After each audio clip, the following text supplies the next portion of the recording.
There we go. Okay. Hello, everyone. I hope you can hear me okay. Good to see you all again tonight. Hard to believe again that we're already at our final class of this course, but I hope it's been a good one for you. It's been enjoyable for me. Let's go ahead and get started with the prayers as usual, beginning with the praise to Shakyamuni Buddha, which we'll recite just one time together.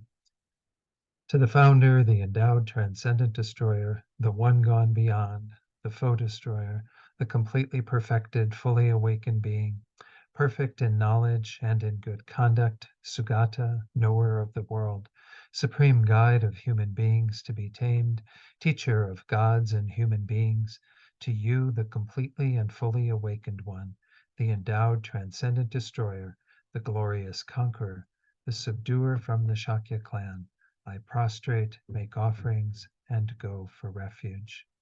Then the short mandala offering.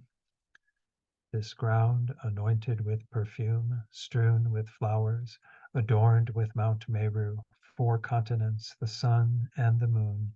I imagine this as a Buddha field and offer it.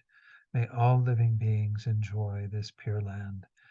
Idam Guru Ratna Mandalakam Niryatayami. And then Refuge in Bodhicitta, first time in English and then twice more in the Tibet. I go for refuge until I am enlightened, to the Buddha, the Dharma, and the Supreme Assembly. By the merits I create through listening to the Dharma, may I become a Buddha in order to benefit all sentient beings. Sangye Chodang Soki Choknam La Jangchu Bardu Dakni Kyabsu Chi Daki Chenyen Gipe Sonam Gi Dola Penchir Sangye Drupar Shog Sangye Chodang Soki Choknam La Jangchu Bardu Dakni Kyabsu Chi Daki Chenyen Gipe Sanam Gi Dola Penchir Sangye Drupar Shog. Let's do a short meditation. And just spend the first few minutes, as usual, focusing on the breath, whichever way you prefer to work with the breath. And try to keep your focus there. Whenever the mind wanders, just gently guide the mind back to the breath. Then I'll come in just a few minutes and we'll set our motivation together. So let's begin the meditation now.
So in this course, we've been working with these twin demons, and most of our time has been spent in this major obstacle to our developing the mind of bodhicitta, the mind of self-cherishing, self-centeredness, the mind that again focuses on our own welfare, believing our own happiness and well-being is more important than others, and moreover, tending to neglect the needs of others.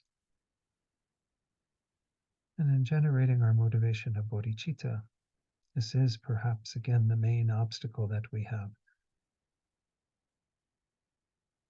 To develop bodhicitta very deeply, we have to have the mind that cherishes all beings, that sets aside our own welfare so we can work perfectly, to develop our own minds into the state of Buddhahood where we can then help others to the greatest degree. But without overcoming the other demon, the demon of self-grasping, that we're beginning to explore at the end of last week's class as well as tonight, without overcoming that demon, the goal of enlightenment is impossible. No matter what our motivation, how strong it is, without the wisdom realizing emptiness, we will not be able to accomplish complete Buddhahood for ourselves, and therefore will not be able to teach it perfectly to others and help them on their path. So as we begin this final session in which we will be examining ultimate bodhicitta, the mind of emptiness, that the wisdom realizing emptiness that we need to generate within the motivation of bodhicitta. Try to cultivate that aspiration to be here tonight, to attain the goal of enlightenment, specifically through trying to overcome that demon of self-grasping, that ignorance that has kept ourselves bound up in samsara since beginningless time, but is also keeping us from becoming fully enlightened, and our sincere wish to benefit others to the greatest degree, and the recognition that to do that we have to overcome that demon. So hold this motivation of bodhicitta, kind of combining our conventional and ultimate bodhicitta aspirations into a single mind.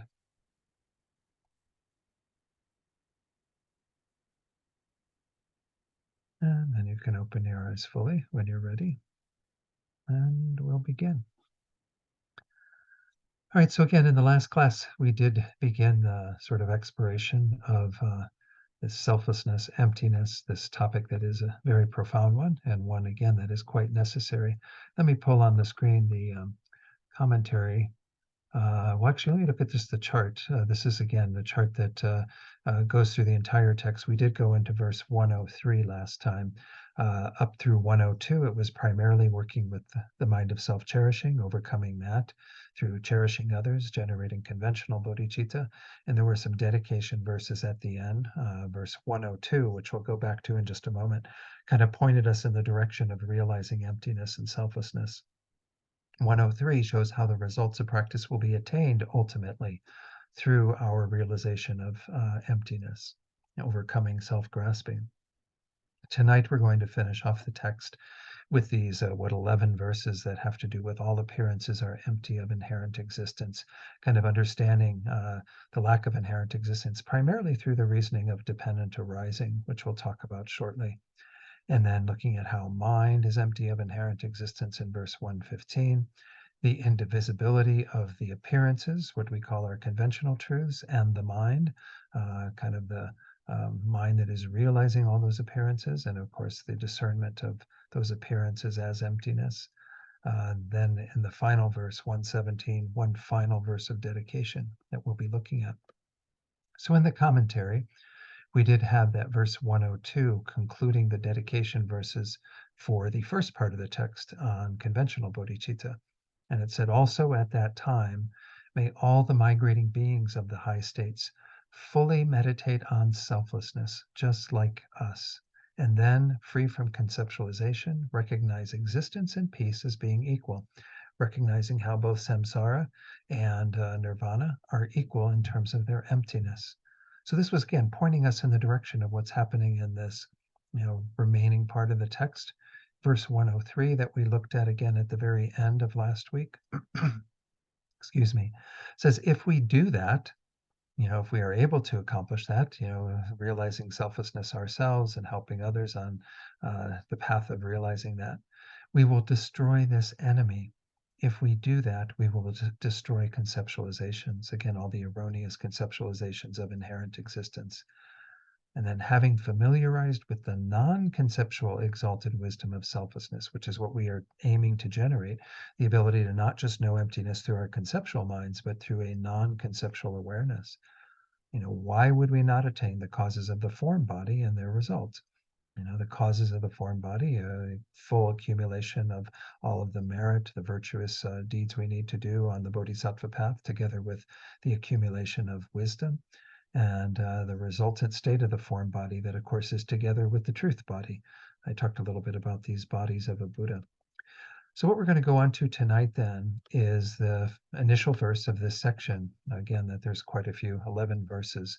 So I'll try to go through these and give some instruction on each of these. I don't know if we'll have ample time to pay to each of these, but nonetheless, I think it'll hopefully be of some benefit to looking at the topic of emptiness through what Dharma-Rakshita shares in these final verses.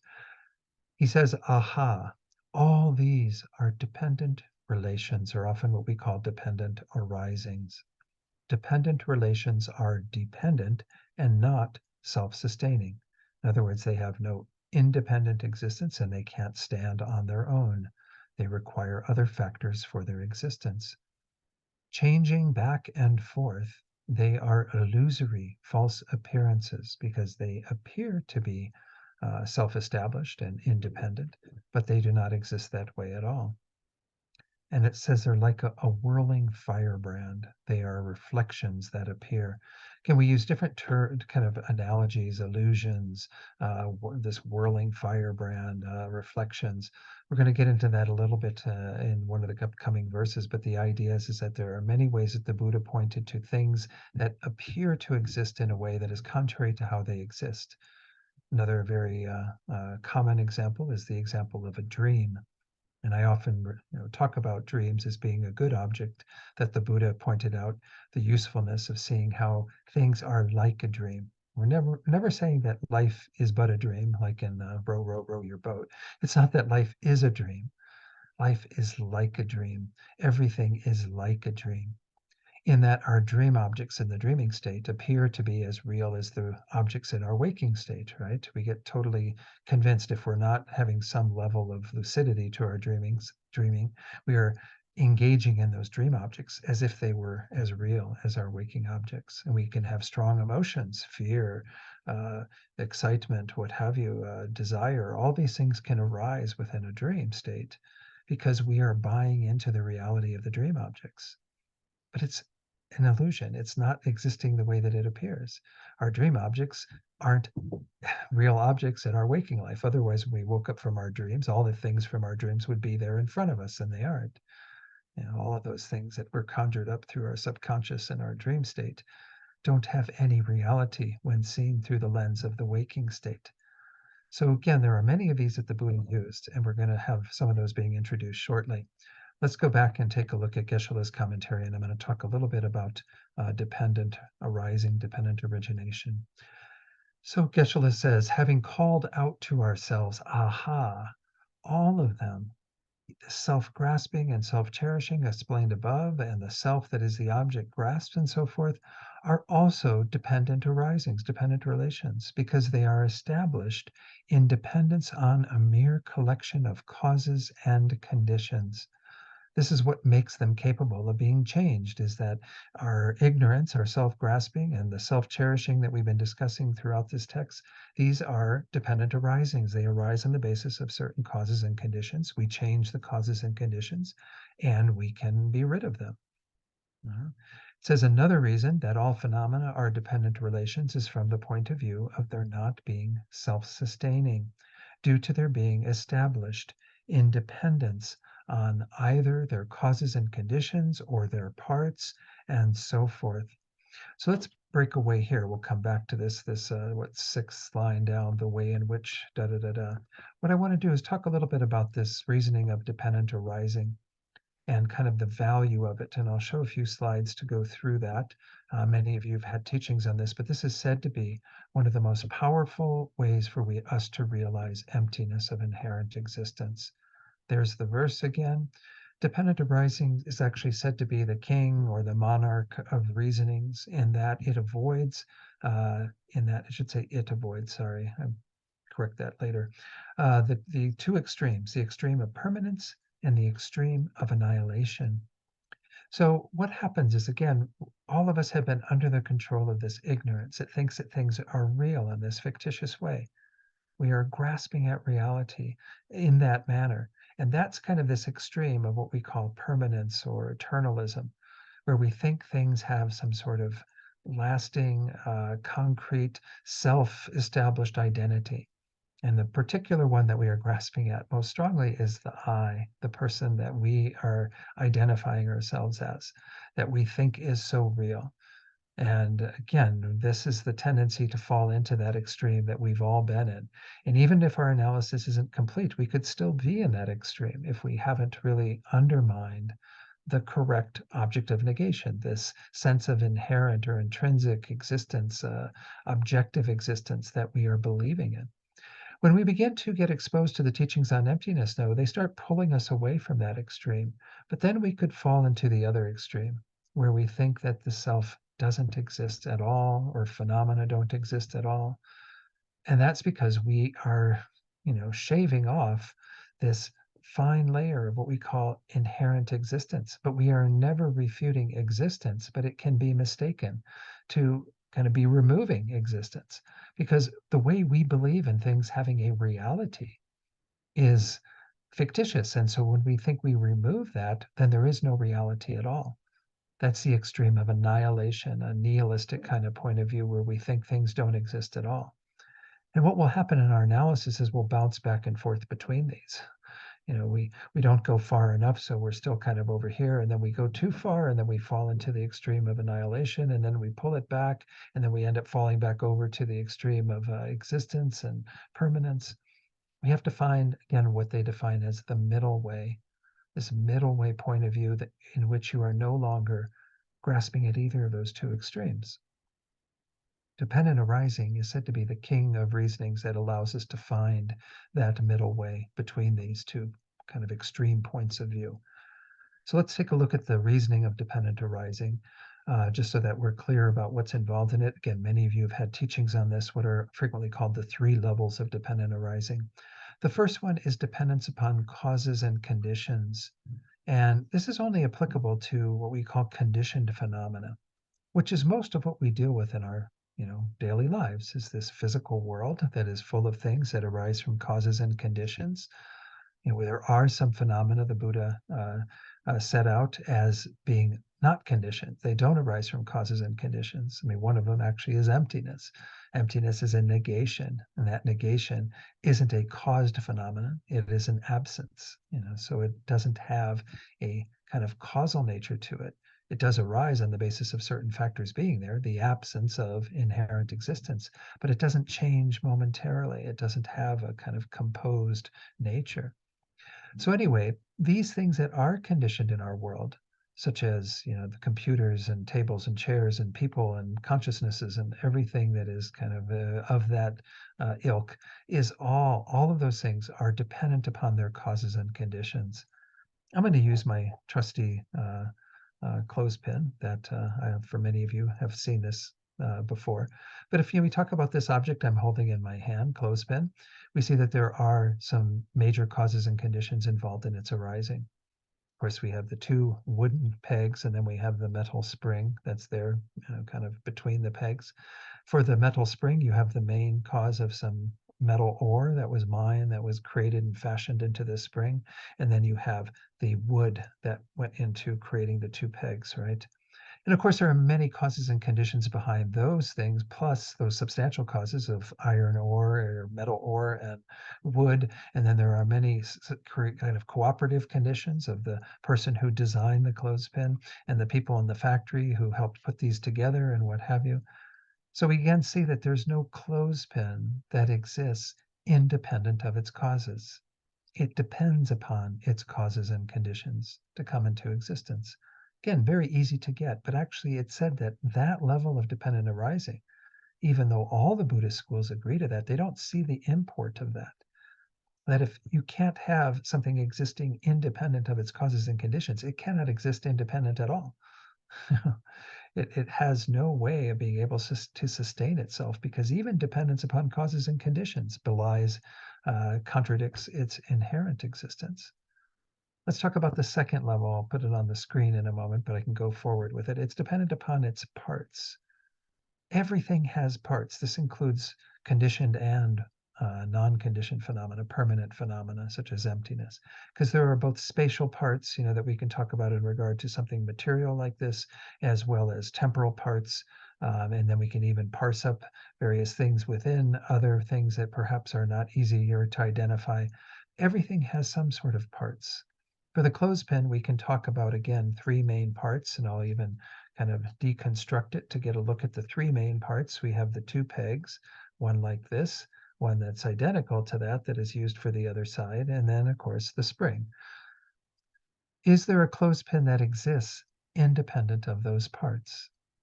No, because without the parts being there, you could never have the clothespin. As I always point out, if you went to the store and you bought a bag of clothespins and that was all that was in it, was it like a whole, like 200 of these instead of 100 clothespins, you would be very upset, right? Because you didn't get clothespins. You were like, no, where are my clothespins? There's no clothespins, because the parts are missing. One of the parts has to be there that isn't there, the spring that would bind these two together, that would make it into something that is the whole clothespin. The whole of clothespin depends upon the parts. So then the third level of dependent arising is the subtlest. And it's getting at the fact that if I look at these parts, let's start with this one over here. Is there a clothespin on this? Well, don't think so. Again, I wouldn't buy a bag of these and say I bought a bag of clothespins. Same for this other peg, right? Because it's identical. And if I bought a bag of these, the little metal spring, I'd be very disappointed. Like, what do I do with that? Can't hang my clothes with that. Of course, can't hang your clothes with any of these individual pieces. But if we take these three pieces and we very cleverly put them together in the way that they are meant to be put together, which is going to take me just a second to do this. That goes there, and then this one goes there. This is my clothespin I use when I travel and everything. So for this little demonstration, it should be pretty loose, but for some reason it's being very tight and stubborn tonight. I think I have it the wrong way anyway. Let's see. I usually do this in front of the camera, right? So you can see that I'm not adding anything to the clothespin or to the parts. Let's put it that way. Okay, now it's together. Now I have a clothespin, right? Well, where did clothespin come from? It wasn't on any of the three parts, right? You had three parts. And again, we can say there are even more parts because we could go down to a, molecular level and a subatomic level and whatever. But if we talk about these three parts, now we're calling it a clothespin. Now it has a clothespin identity. Well, where did the identity come from? Couldn't have come from each of the pegs because, again, individually they weren't a clothespin. Couldn't have come from the spring because it too wasn't a clothespin. And you say, well, oh, but Don, you put it all together into this, thing that we then can function as a clothespin, has that. But did I add anything? I didn't add a single thing.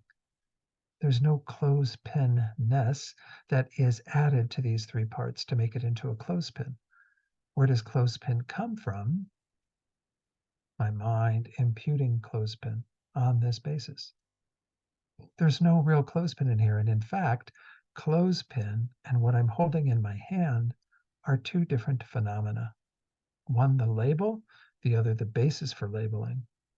One, the designation, the other, the basis for designation. But they are related. Absolutely. They're dependent upon each other. You can't have the label clothespin without the basis of clothespin. The basis of clothespin serves as the designation, the object to be designated as the clothespin.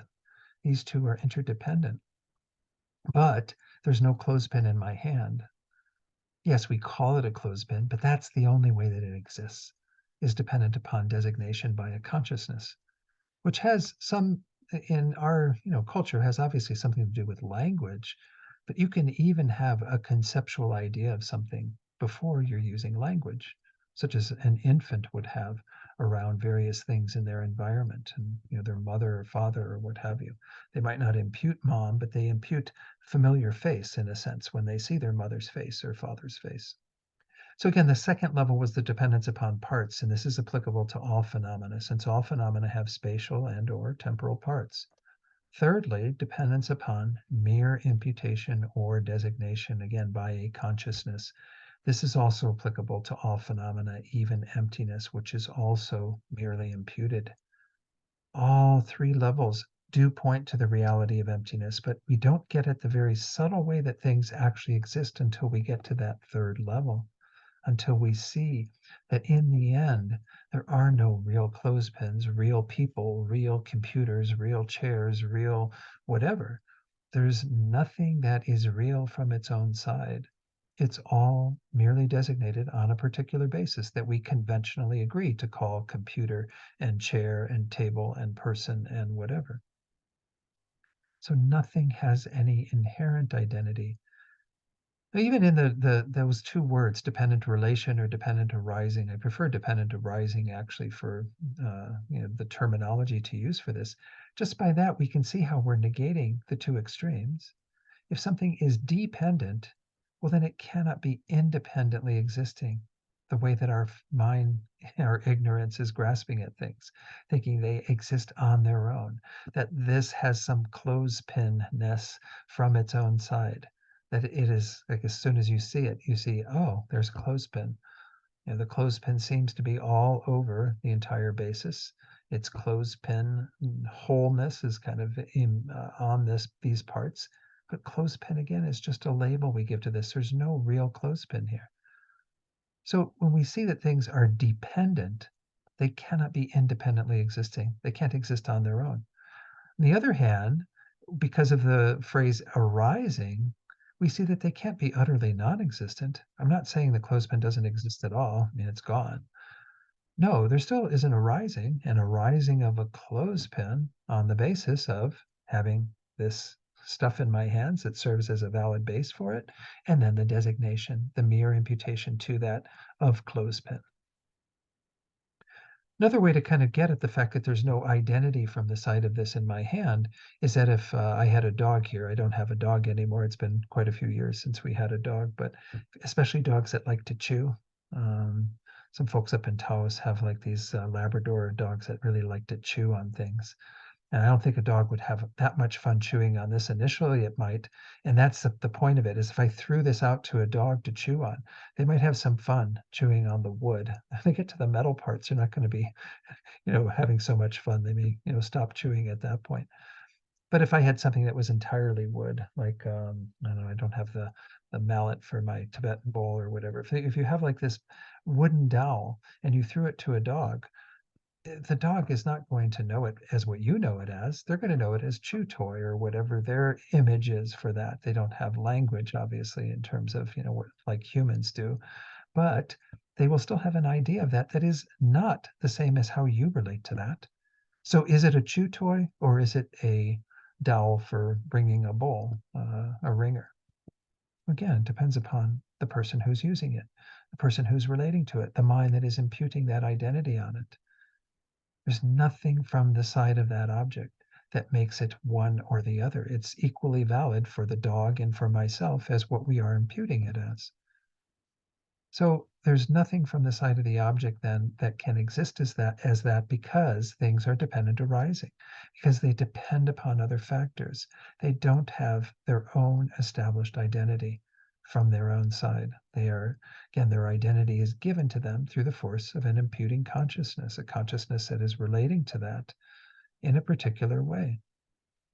So let's take a look at what else. I don't think I have any more slides. Let me just make sure, because that was the main thing. We're getting into the next slide. This is where we get into these wonderful little ways of talking about emptiness using various things. Let's go back to, again, we were down to that sixth line down, about 2/3 of the way across, where it says, the way in which they are not self-sustaining should be understood with regard to all phenomena through the illustration of, for instance, a parent and a child existing in dependence on another. This is another way of talking about that third level. It's not just through mere designation, but designation that also has to do with a sort of mutual reliance.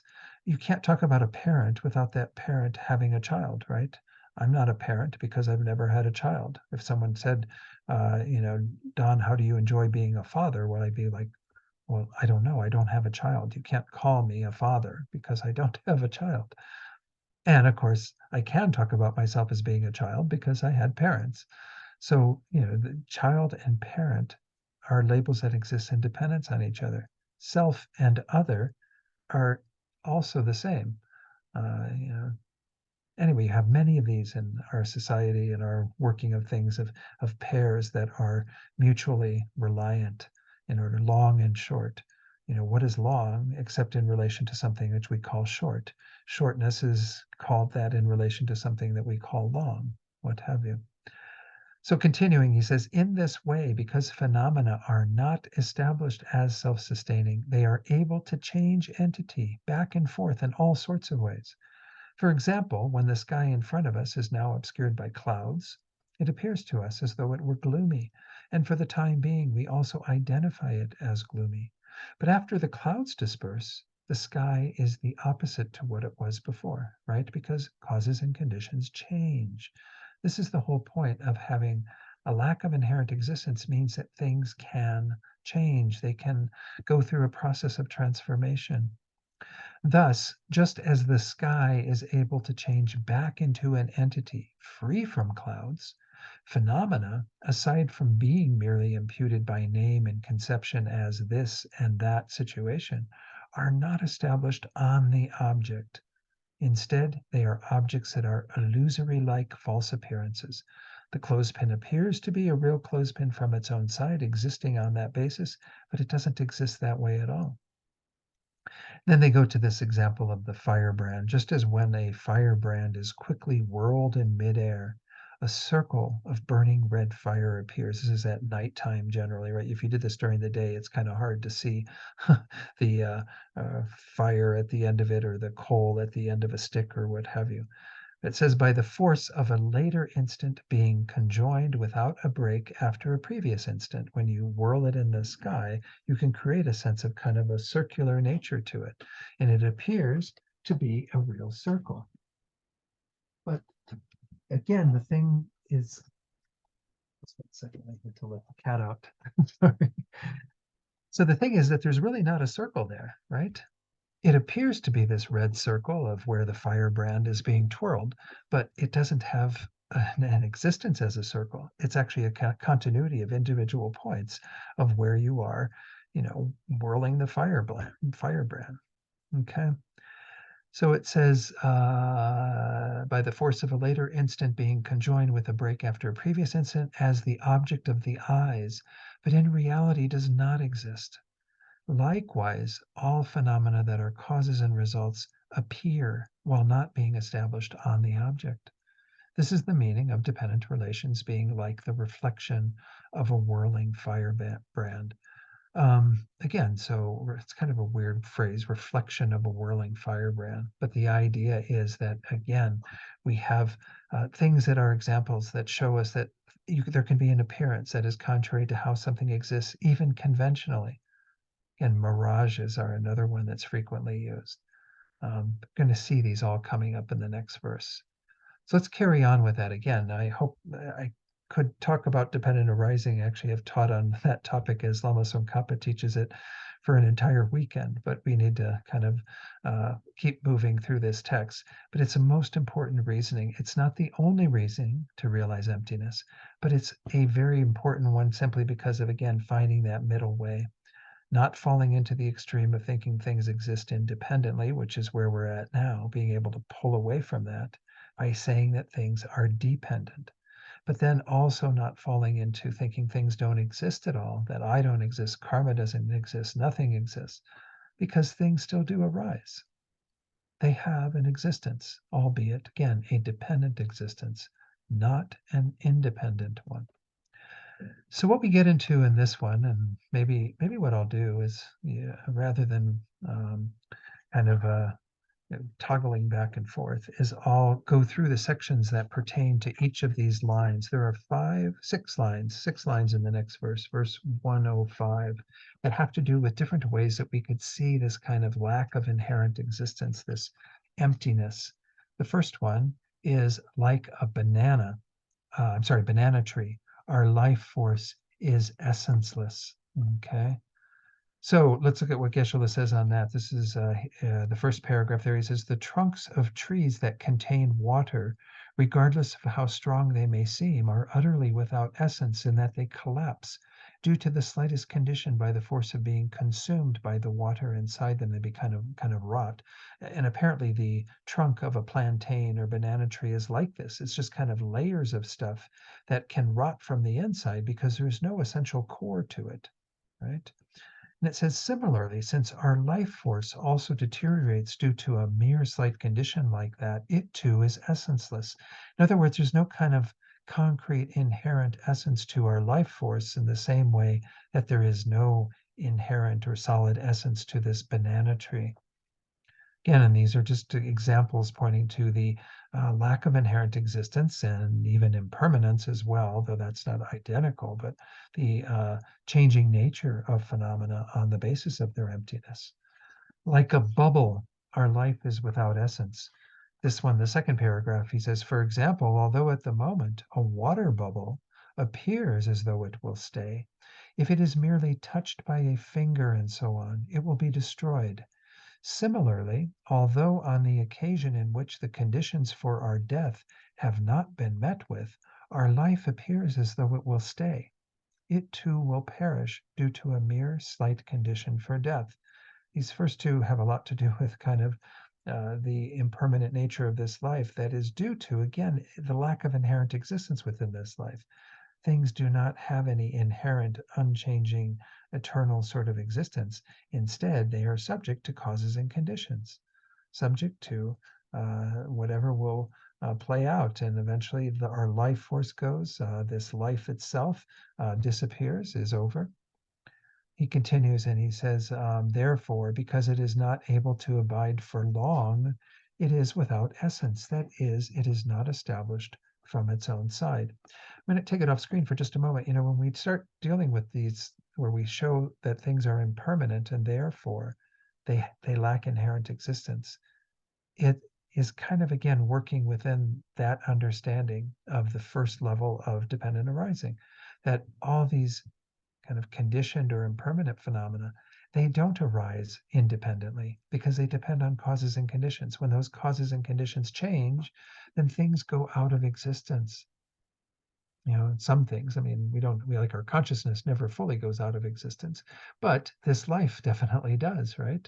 When the causes and conditions have changed and we no longer are able to support this life based on what has transpired, agents that have infected the body or whatever the case might be, well, then the life ceases.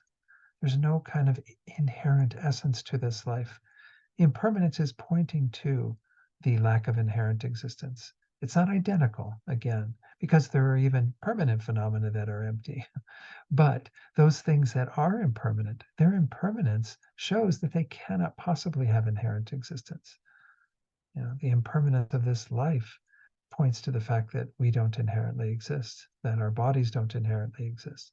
Because if there was something that existed inherently, it would be self-establishing. It would be able to continue in perpetuity. There would never be any change to it possible. That's kind of the implication of having something that has that type of existence that we actually believe in. And maybe we don't believe in those consequences that things would last forever, but we certainly hold to things as if they had some sort of established self-identity. Let's continue on with these. I hope this is working okay to do them this way, to kind of go through the commentary with the nice little visual. The third line, like mist, things dissipate when touched. So this is the third paragraph in Geshe-la's commentary. When mist is seen from far away, it appears as though it exists, but when it is touched close up, it becomes inexistent or non-existent. Similarly, when things are also not investigated and not analyzed, they seem to be really existent. But when they are investigated and analyzed, like mist when touched close up, they are objects that dissipate. That we actually look for kind of the substantial reality of something like mist, or another example that's frequently used by the Buddha, a rainbow. That a rainbow is just the appearance of light going through water that gives us this illusion of this arc in the sky of, all the colors of the rainbow. There's nothing substantially there. You can't go putting your hands on it and touch it and what have you. These things don't have that manner of existing. Okay, so now we go to the fourth line. And here's where we get a mirage, like a mirage. They are beautiful from a distance. This is even getting at kind of the attachment we have to things that are enticing. And the idea is if someone is walking in the desert, like here in southern New Mexico, where we have a lot of these sort of flat areas, then someone would think mistakenly become quite attached to the appearance of water there and think that there's water to satisfy their thirst. But obviously there's no water there. It's just a mirage. So it looks beautiful or enticing or attractive from a distance, but it cannot actually serve as that. It doesn't have that identity. That's the example for, again, how phenomena appear to be inherently existent, but they don't actually have that nature. So here in the fourth paragraph, Geshe-la says, for example, that known as a mirage, which is produced from the collection of the three, a very hot sun, pale-colored sand, and the eye consciousness of a being during summertime, is perceived as real water. By summertime, he's meaning during a time when the sky is clear and the sun is beating down on that sand. It's perceived as real water, but when we arrive near to where we saw the water, we find that not even a single drop exists. Nonetheless, when it was viewed from a distance, it appeared as though it were really beautiful, and we thought, does a great river run there? Similarly, the phenomena that are causes, conditions, and so forth are, when analyzed, also found to not be established by their own entity, but when posited as mere appearances without being analyzed, they are objects that appear to be beautiful, as though they were really true. So again, this is the nature of phenomena, especially attractive phenomena that appear to us as being so real. But when we get closer and analyze, we see they don't have that reality at all. Then, like a reflection in a mirror, they appear to be really true. Again, for most of us, maybe we're not fooled by mirrors anymore because we've become quite accustomed to seeing reflections in mirrors. But there may be those rare occasions when there are like a number of mirrors in a room or something, and suddenly we think there's someone over there, but it's just our reflection that has bounced off of other mirrors or what have you. But Geshe-la says for this one, he says, when between the collection of the two, a polished mirror and the face of a being, there is no obscuration that acts to obscure and the like. In other words, there's nothing keeping the reflection from happening, such as the mist from a shower on a bathroom mirror that keeps you from seeing your reflection in the mirror for the time being. So if there's nothing acting to obscure, the reflection of the face falls upon the mirror. Due to this, a real face appears as though it actually exists inside the mirror. But in reality, it does not. Similarly, although phenomena also appear as though they are really true, there does not exist even a mere part of the hair of a horse's tail split into 100,000 pieces that is established on the object. Usually we say there's not an atom of inherent existence. But I don't know if this is a Tibetan phrase or what. I never saw it before this text when Geshe-la taught it. And he uses it again later in this commentary, believe it or not. But the idea is that even though the reflection seems to be a real face, there's nothing from the side of the reflection that is a real face.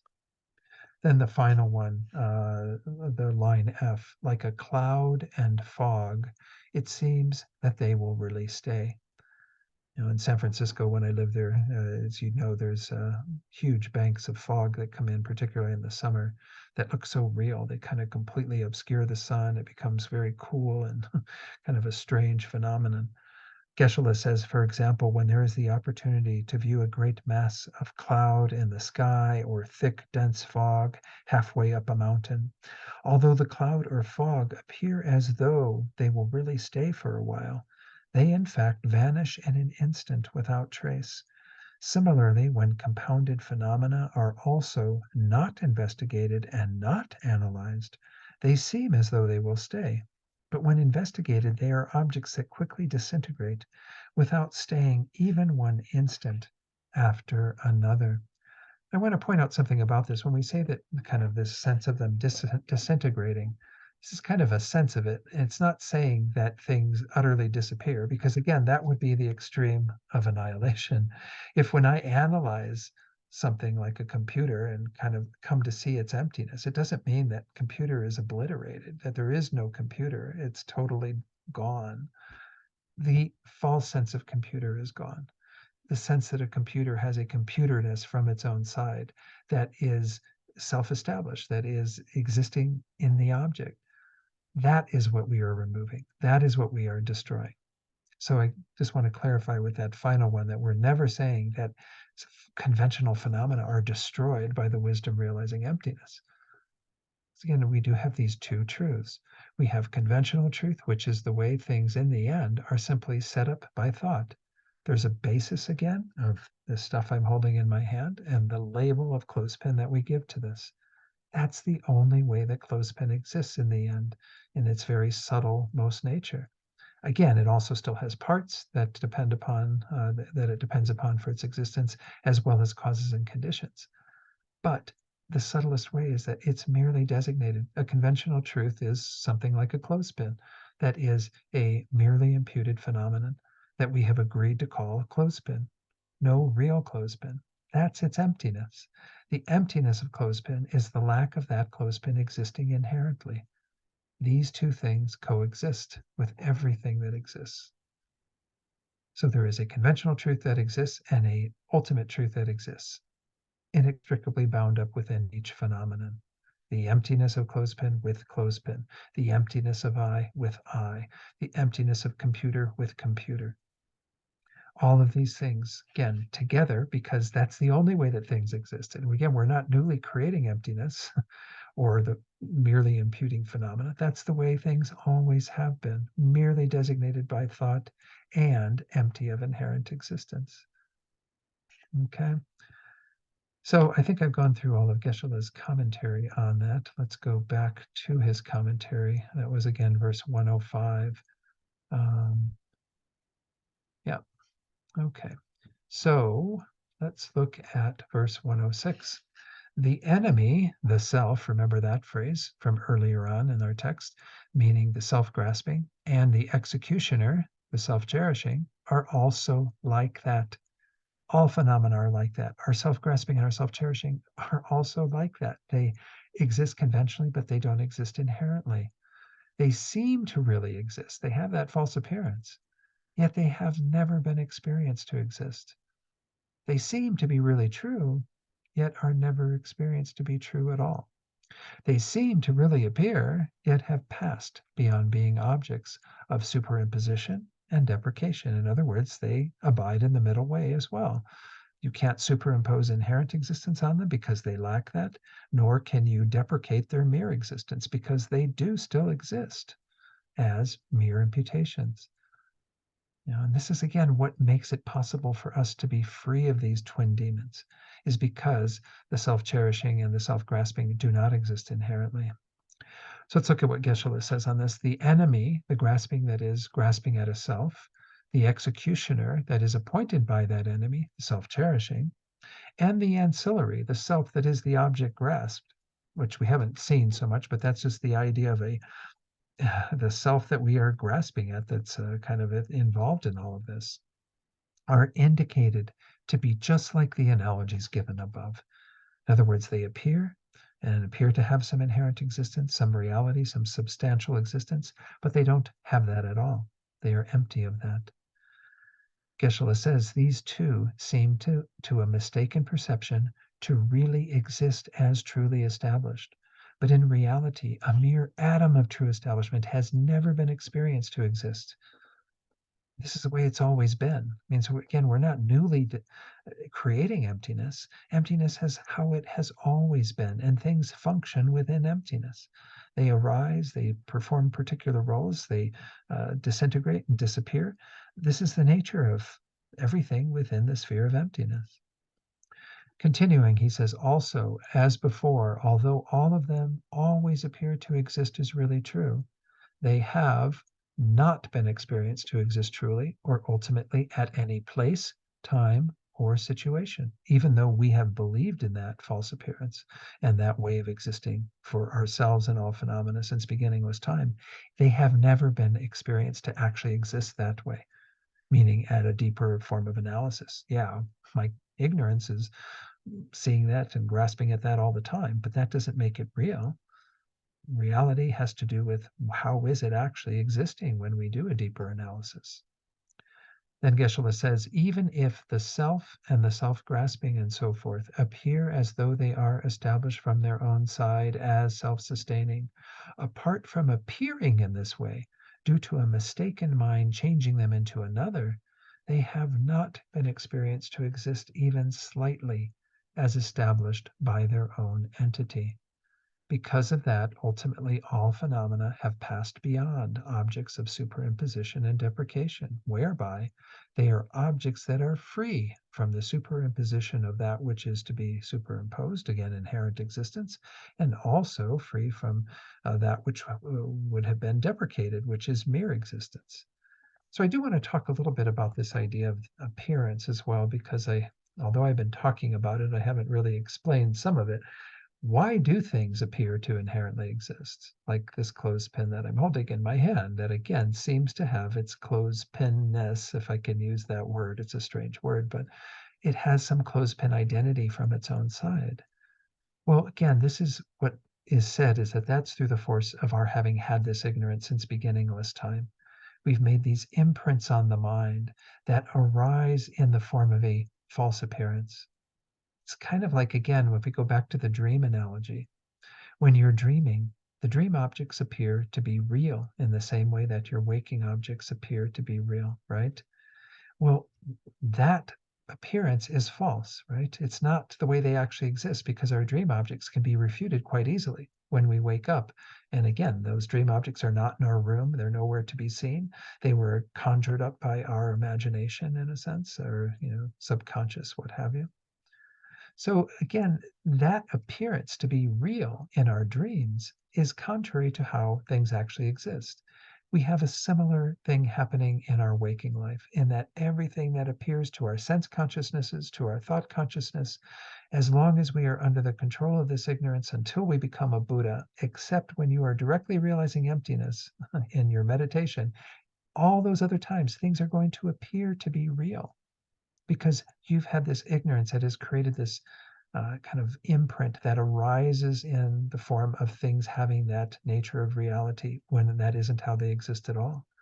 Of course, once you come to realize emptiness directly and you come out of your meditation, you know that that false appearance is truly false, is actually false. You get it at a much deeper level.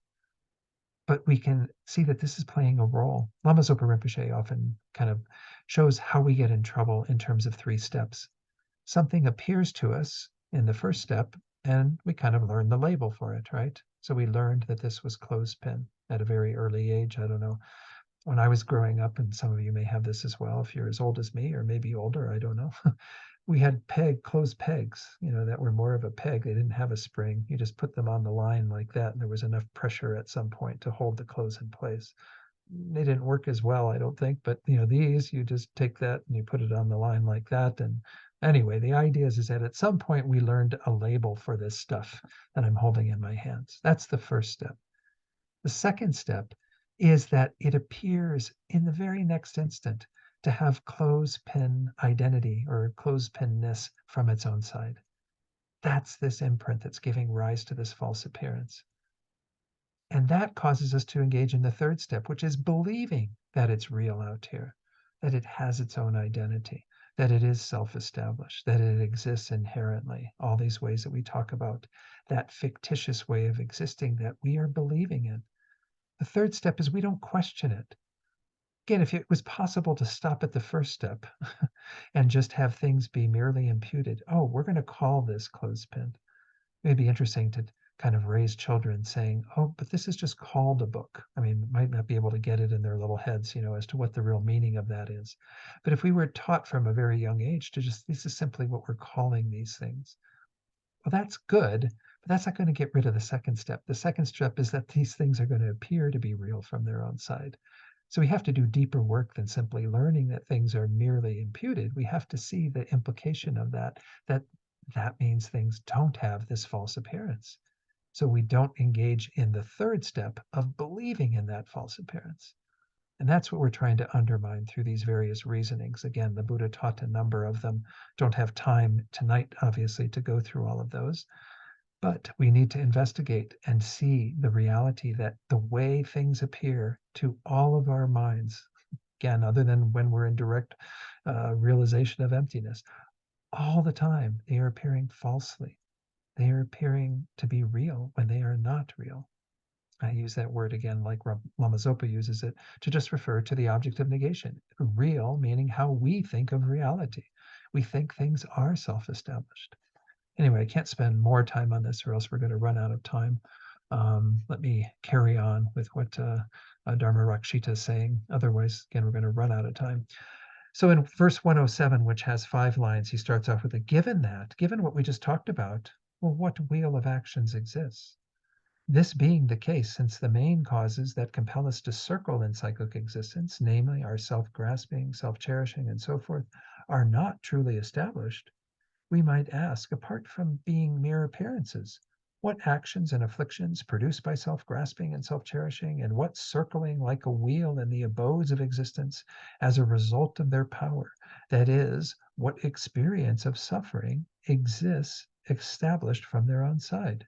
The answer is they do not exist. Again, they do not exist inherently. It doesn't mean they don't exist at all. It just means that they don't have any inherent existence. I'll show you the slide I have for this because, again, it's just showing the wheel of uh, existence that we talk about often. That this is the wheel of samsara, the 12 links of dependent arising on the outer edge, and this 6 realms of existence inside that, and then the karma that we create that's negative and black, and the karma that we create that's positive and white, and then the afflictions themselves, the 3 root ones at the very center. I don't need to have time again to go into all this, but given that these things are mere appearances and don't exist inherently, what wheel of actions exists? One does, obviously, but it's merely imputed. It's not real in the way that we think it is. Doesn't mean that rebirth doesn't exist and cyclic this existence doesn't exist. They exist, but they're merely imputed, are dependent upon their causes and conditions, dependent upon their parts, and so forth. So here we then have the rest of that verse 107. Here, even if they lack such inherent existence, just as the moon disk, the moon shining up in the sky, we see the moon disk appearing in water. Actions and results are arrayed as a multitude of falsities. For mercy's sake, adopt and discard these mere appearances. I'm including in my slides a second version of this from Thupten Jinpa that some of you may have if you have his books with that translation or the book by Venerable Chodron. So how can there be a wheel of karma? It's thus, though they are devoid of intrinsic existence, just as moon's reflection appears in a cup of water or a body of water, karma and its effects appear as diverse falsehoods. So within this mere appearance, I will follow the ethical norms. This is getting at the importance of upholding respect for conventionalities within the sphere of emptiness. Because again, there are 2 truths. We can't totally neglect conventional truth then and think it's all emptiness, so we don't have to worry about anything.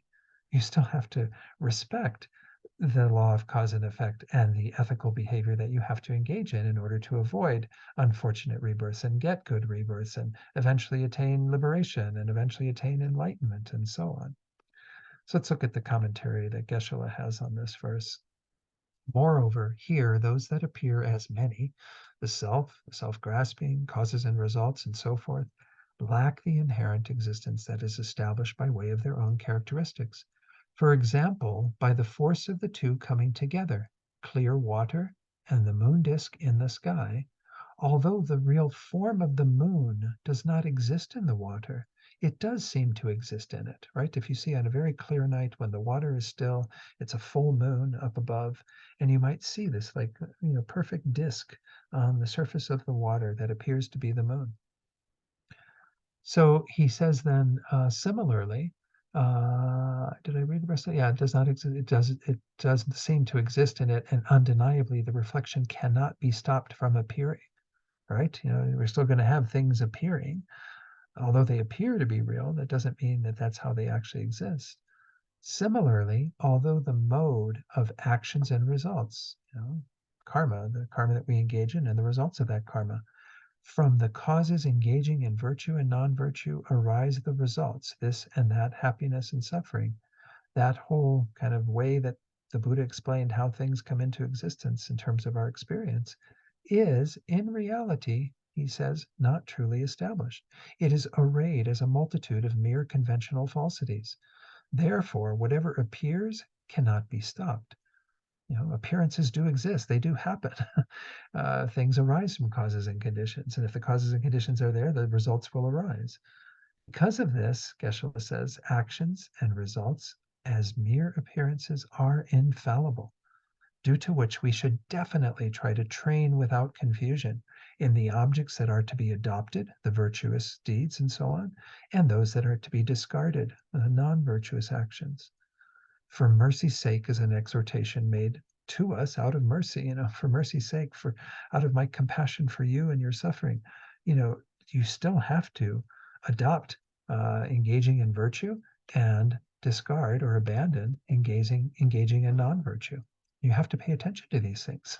We can't neglect cause and effect on the basis of emptiness. In fact, we have even more respect for cause and effect on the basis of emptiness. All right. So verse 108, just as when a peat fire, I don't know why it's a peat fire in particular, blazes as an object in a dream, if you have a fire in a dream, I don't know if I've ever dreamed about fire, but even though it does not exist inherently, right? Even though that's not real in our dream, we are frightened by its heat while we are in the dream. Likewise, although the hell realm and so forth do not exist inherently, frightened of the massive sufferings of being boiled and burnt, we should abandon them. There is an illusory nature to both of them. But obviously, there's a difference between experiencing fire in a dream because it doesn't actually burn our bodies versus fire in the human world where we still can be burned by, flames and what have you, or certainly in the hell realm where great suffering from flames and so forth can occur.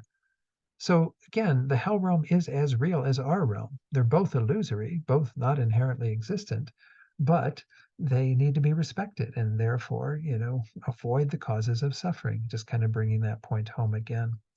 So Geshe-la says, for example, for some beings, due to the fault of their being afflicted by sleep, a peat fire strongly blazes as an object in a dream, and the appearance of their body and so forth being burnt arises. Of course, I think that would wake me up if I had that dream.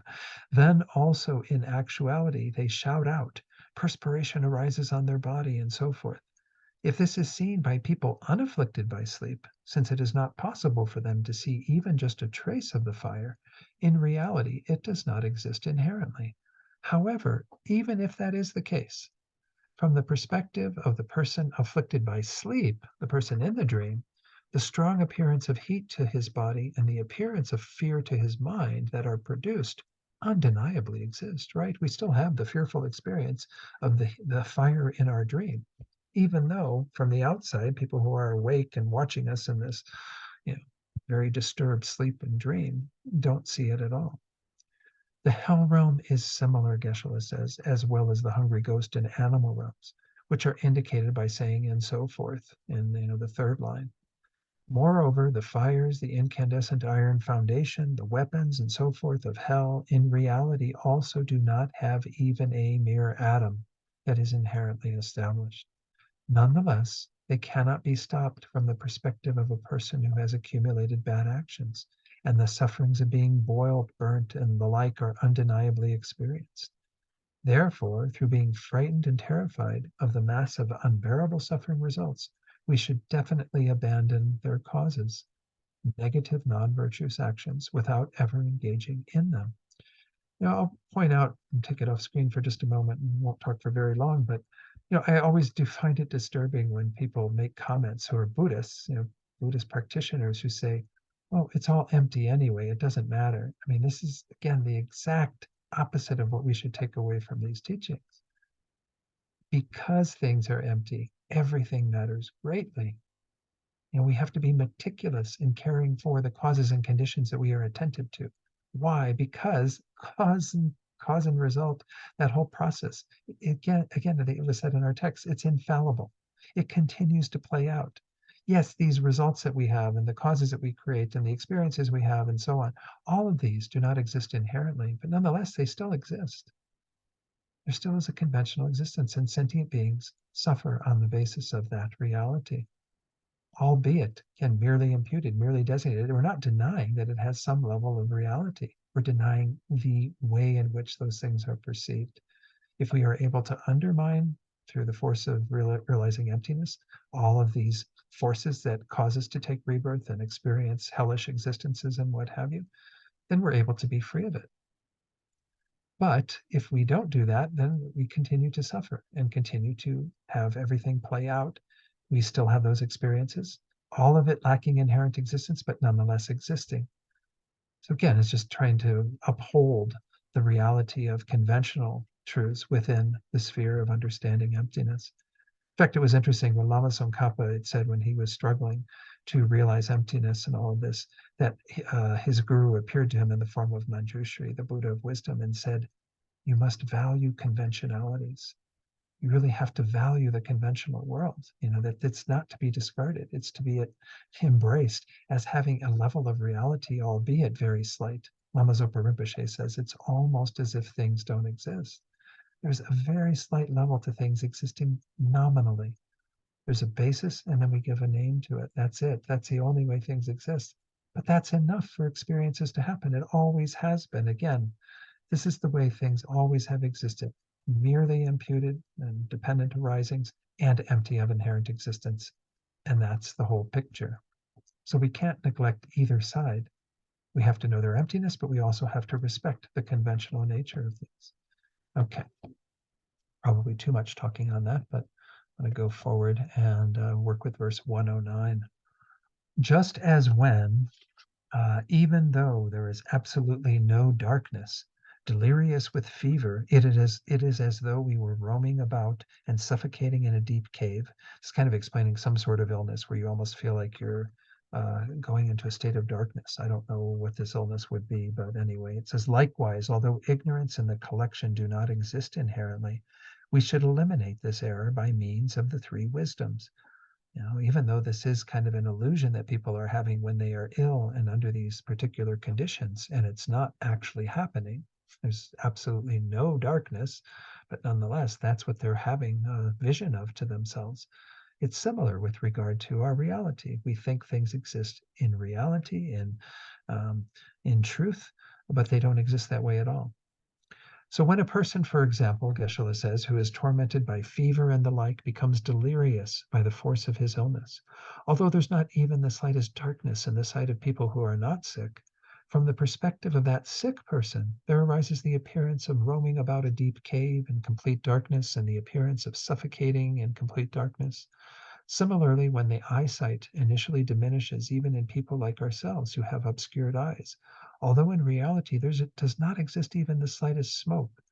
And when you have kind of a vision of things getting very fuzzy and like there's smoke around us due to cataracts or things in the eyes, what have you, that obscure our vision, from our perspective, the appearance of a lot of suffocating smoke arises. Like this, although the collection of afflictions in general, such as ignorance and so forth, and in particular, the error that is self-grasping and so forth, are in reality not inherently established. Conventionally, they do still act to produce however many bad actions, sufferings, and so on there exist. We continue to have them operating within a conventional realm, even though they don't exist inherently. Because of that, Geshe-la says, as mere appearances, we should try to eliminate the main error, self-grasping, together with its imprints by means of the three wisdoms. The three wisdoms, there's two ways that are being set out. The first one I don't hear so much, the second one more commonly, but the wisdom arisen from hearing that realizes emptiness, the inferential cognition or cognizer that realizes emptiness when we get emptiness through that mode of knowing things conceptually, through reasoning and so on. And then third, the direct perceiver that realizes emptiness, which is what I was talking about earlier, the beings who are able to realize emptiness at a much deeper level, where it actually begins the process of removing the layers of garbage in our minds. That's one way of talking about these three wisdoms, because it's showing a progress. And first, we're just getting it kind of intellectually, then we're getting it in a conceptual way, and then in a non-conceptual way with a direct perception of emptiness. The last three lines, alternatively, they are the wisdom arisen from hearing that realizes emptiness, the wisdom arisen from thinking, contemplation that realizes emptiness, and the wisdom arisen from meditation that realizes emptiness. Now, again, those three would probably, the previous three would be included in those three, but those other three, the last set of three, do encompass more than that. But the first set of three actually does show how we go about a process of realizing emptiness, first through just forming our conceptions about it, then having an actual conceptual realization that is inferential from understanding emptiness through reasoning, and then eventually realizing it directly. Okay, so then there's an interesting little one here. I know there's some of you that are musicians, and so you can think about this when you play your musical instrument. When a musician plays a song on a lute, the sounds, if analyzed, do not in fact exist inherently. Right? There's many factors involved in creating a sound. It has no inherent existence. But when not analyzed, the arisal of pleasant sounds by means of the collection dispels the anguish in the minds of beings. Music still plays a wonderful role in helping beings to have a lightness of mind and enjoy the moment of hearing that music and so on. When very skilled musicians in India and so forth compose sounds for a lute, that is, when they play a song on it, if those sounds are investigated and analyzed, they are found to not arise from the body of the lute alone. Similarly, they never arise from simply the strings alone, the skin of the body of the lute alone, the application of the being alone, and so forth, the person playing the lute. Since those sounds do not abide on them singly, they are in fact not inherently established, right? Because they depend upon many causes and conditions to come into existence. Nonetheless, when they are not investigated and not analyzed, they still have a conventional role that they play. The sweet and pleasant sounds that arise in dependence on the collection of their causes and conditions dispel the anguish, that is, the suffering in the minds of beings, and produce joy in them. Music still functions to give us a moment of respite in the weary lives that we have, and enjoy listening to that music and so on. Similarly, when actions as well as causes and results are analyzed in their entirety, although they are not inherently one and not inherently different, this is referring to another one of the analyses that we weren't going to get into tonight, phenomena are produced and disintegrate as though really appearing, and the various happinesses and sufferings are experienced as though really existing. So once more, for mercy's sake, adopt virtue and discard the non-virtue that are mere appearances. They still are mere appearances, but we still have to be attentive to this in terms of causes and results. They are just like the music that arises from a variety of causes and conditions, but we have to be respectful in terms of abandoning what leads only to suffering and adopting what leads to happiness. As in the example of the lute just mentioned above, Geshe-la says, when the entire mode of causes and results, that is, that the various forms of happiness and suffering, as well as the good and bad, arise from causes that are virtuous actions, non-virtuous actions, and so forth, when all that is investigated and analyzed, these causes and results are never found to be inherently established as one substance or inherently established as different substances. So therefore, they're not inherently established. We cannot find them to exist that way. Nonetheless, Geshe-la says, as mere appearances, compounded phenomena have the conventional function of being produced, of disintegrating, and so forth. It's kind of interesting. It says here appearing in that verse is actually mentioned twice in the Tibetan. It's not there in the English, but that's in order to indicate that causes appear and results appear. They appear or arise, not inherently, due to that arisal or appearing. We can even see that's once more proof that things can't exist inherently. And it says, by saying appearing with respect to the seeming results that arise from the seeming causes and conditions that appear. Similar, although the results, diverse types of happiness and suffering that arise from engaging in those causes, those actions, do not exist inherently, they are nonetheless experienced as though they really exist. This is the meaning of saying they cannot be stopped. Everything still happens within the sphere of emptiness. There's a wonderful phrase from Nagarjuna, where he, in his fundamental treatise on the middle way, I think in the 24th chapter, where he says, for the person for whom emptiness is possible, everything is possible. For the person for whom emptiness is not possible, nothing is possible. Meaning, again, with the first two lines, that within the sphere of emptiness, it is possible for things to arise, for enlightenment to arise, for samsara to arise, for all these various things to arise, because that's what happens within the sphere of emptiness. The last two lines, for the person for whom emptiness is not possible, nothing is possible. Well, if we deny emptiness of inherent existence and put forward that inherent existence actually does exist, well, then nothing could arise. Because if something had, once more, inherent identity, it could never be changed, could never in any way be seen differently, experienced differently. It would always have its own inherent nature. It's just talking about music. I mean, music is a perfect example. We don't all like the same music, right? If classical music were inherently beautiful, then everyone who heard classical music would say, oh, that music is so beautiful. If, hip hop music were inherently beautiful, everyone who heard that would think it's the most beautiful music, right? There's no inherent beauty, inherent goodness, or even the inherent identity of hip hop music or classical music or whatever. Again, because these things are dependent arisings, they don't exist inherently. Let's keep moving. We've got a couple verses to get through here. When drops of water, let me get to make sure I've got my notes in front of me. When drops of water fill a vase, the vase is not filled by the first drop, nor is it filled by the individual drops, the last, and so on. Rather, the vase is filled by the collection of dependent relations, right? The combination of all these various things coming together, the individual drops that are there that fill the whole vase eventually. It says, for example, even if a vase is completely filled by many drops of water, the vase cannot be filled by the first drop of water alone. Likewise, it's not filled by the individual drops of water, ranging from the second, third, and so forth, all the way through to the last. We might think that the last drop is the one that fills the vase, but no, I mean, you've got many, many drops previous to that were involved in filling it, are a part of filling it.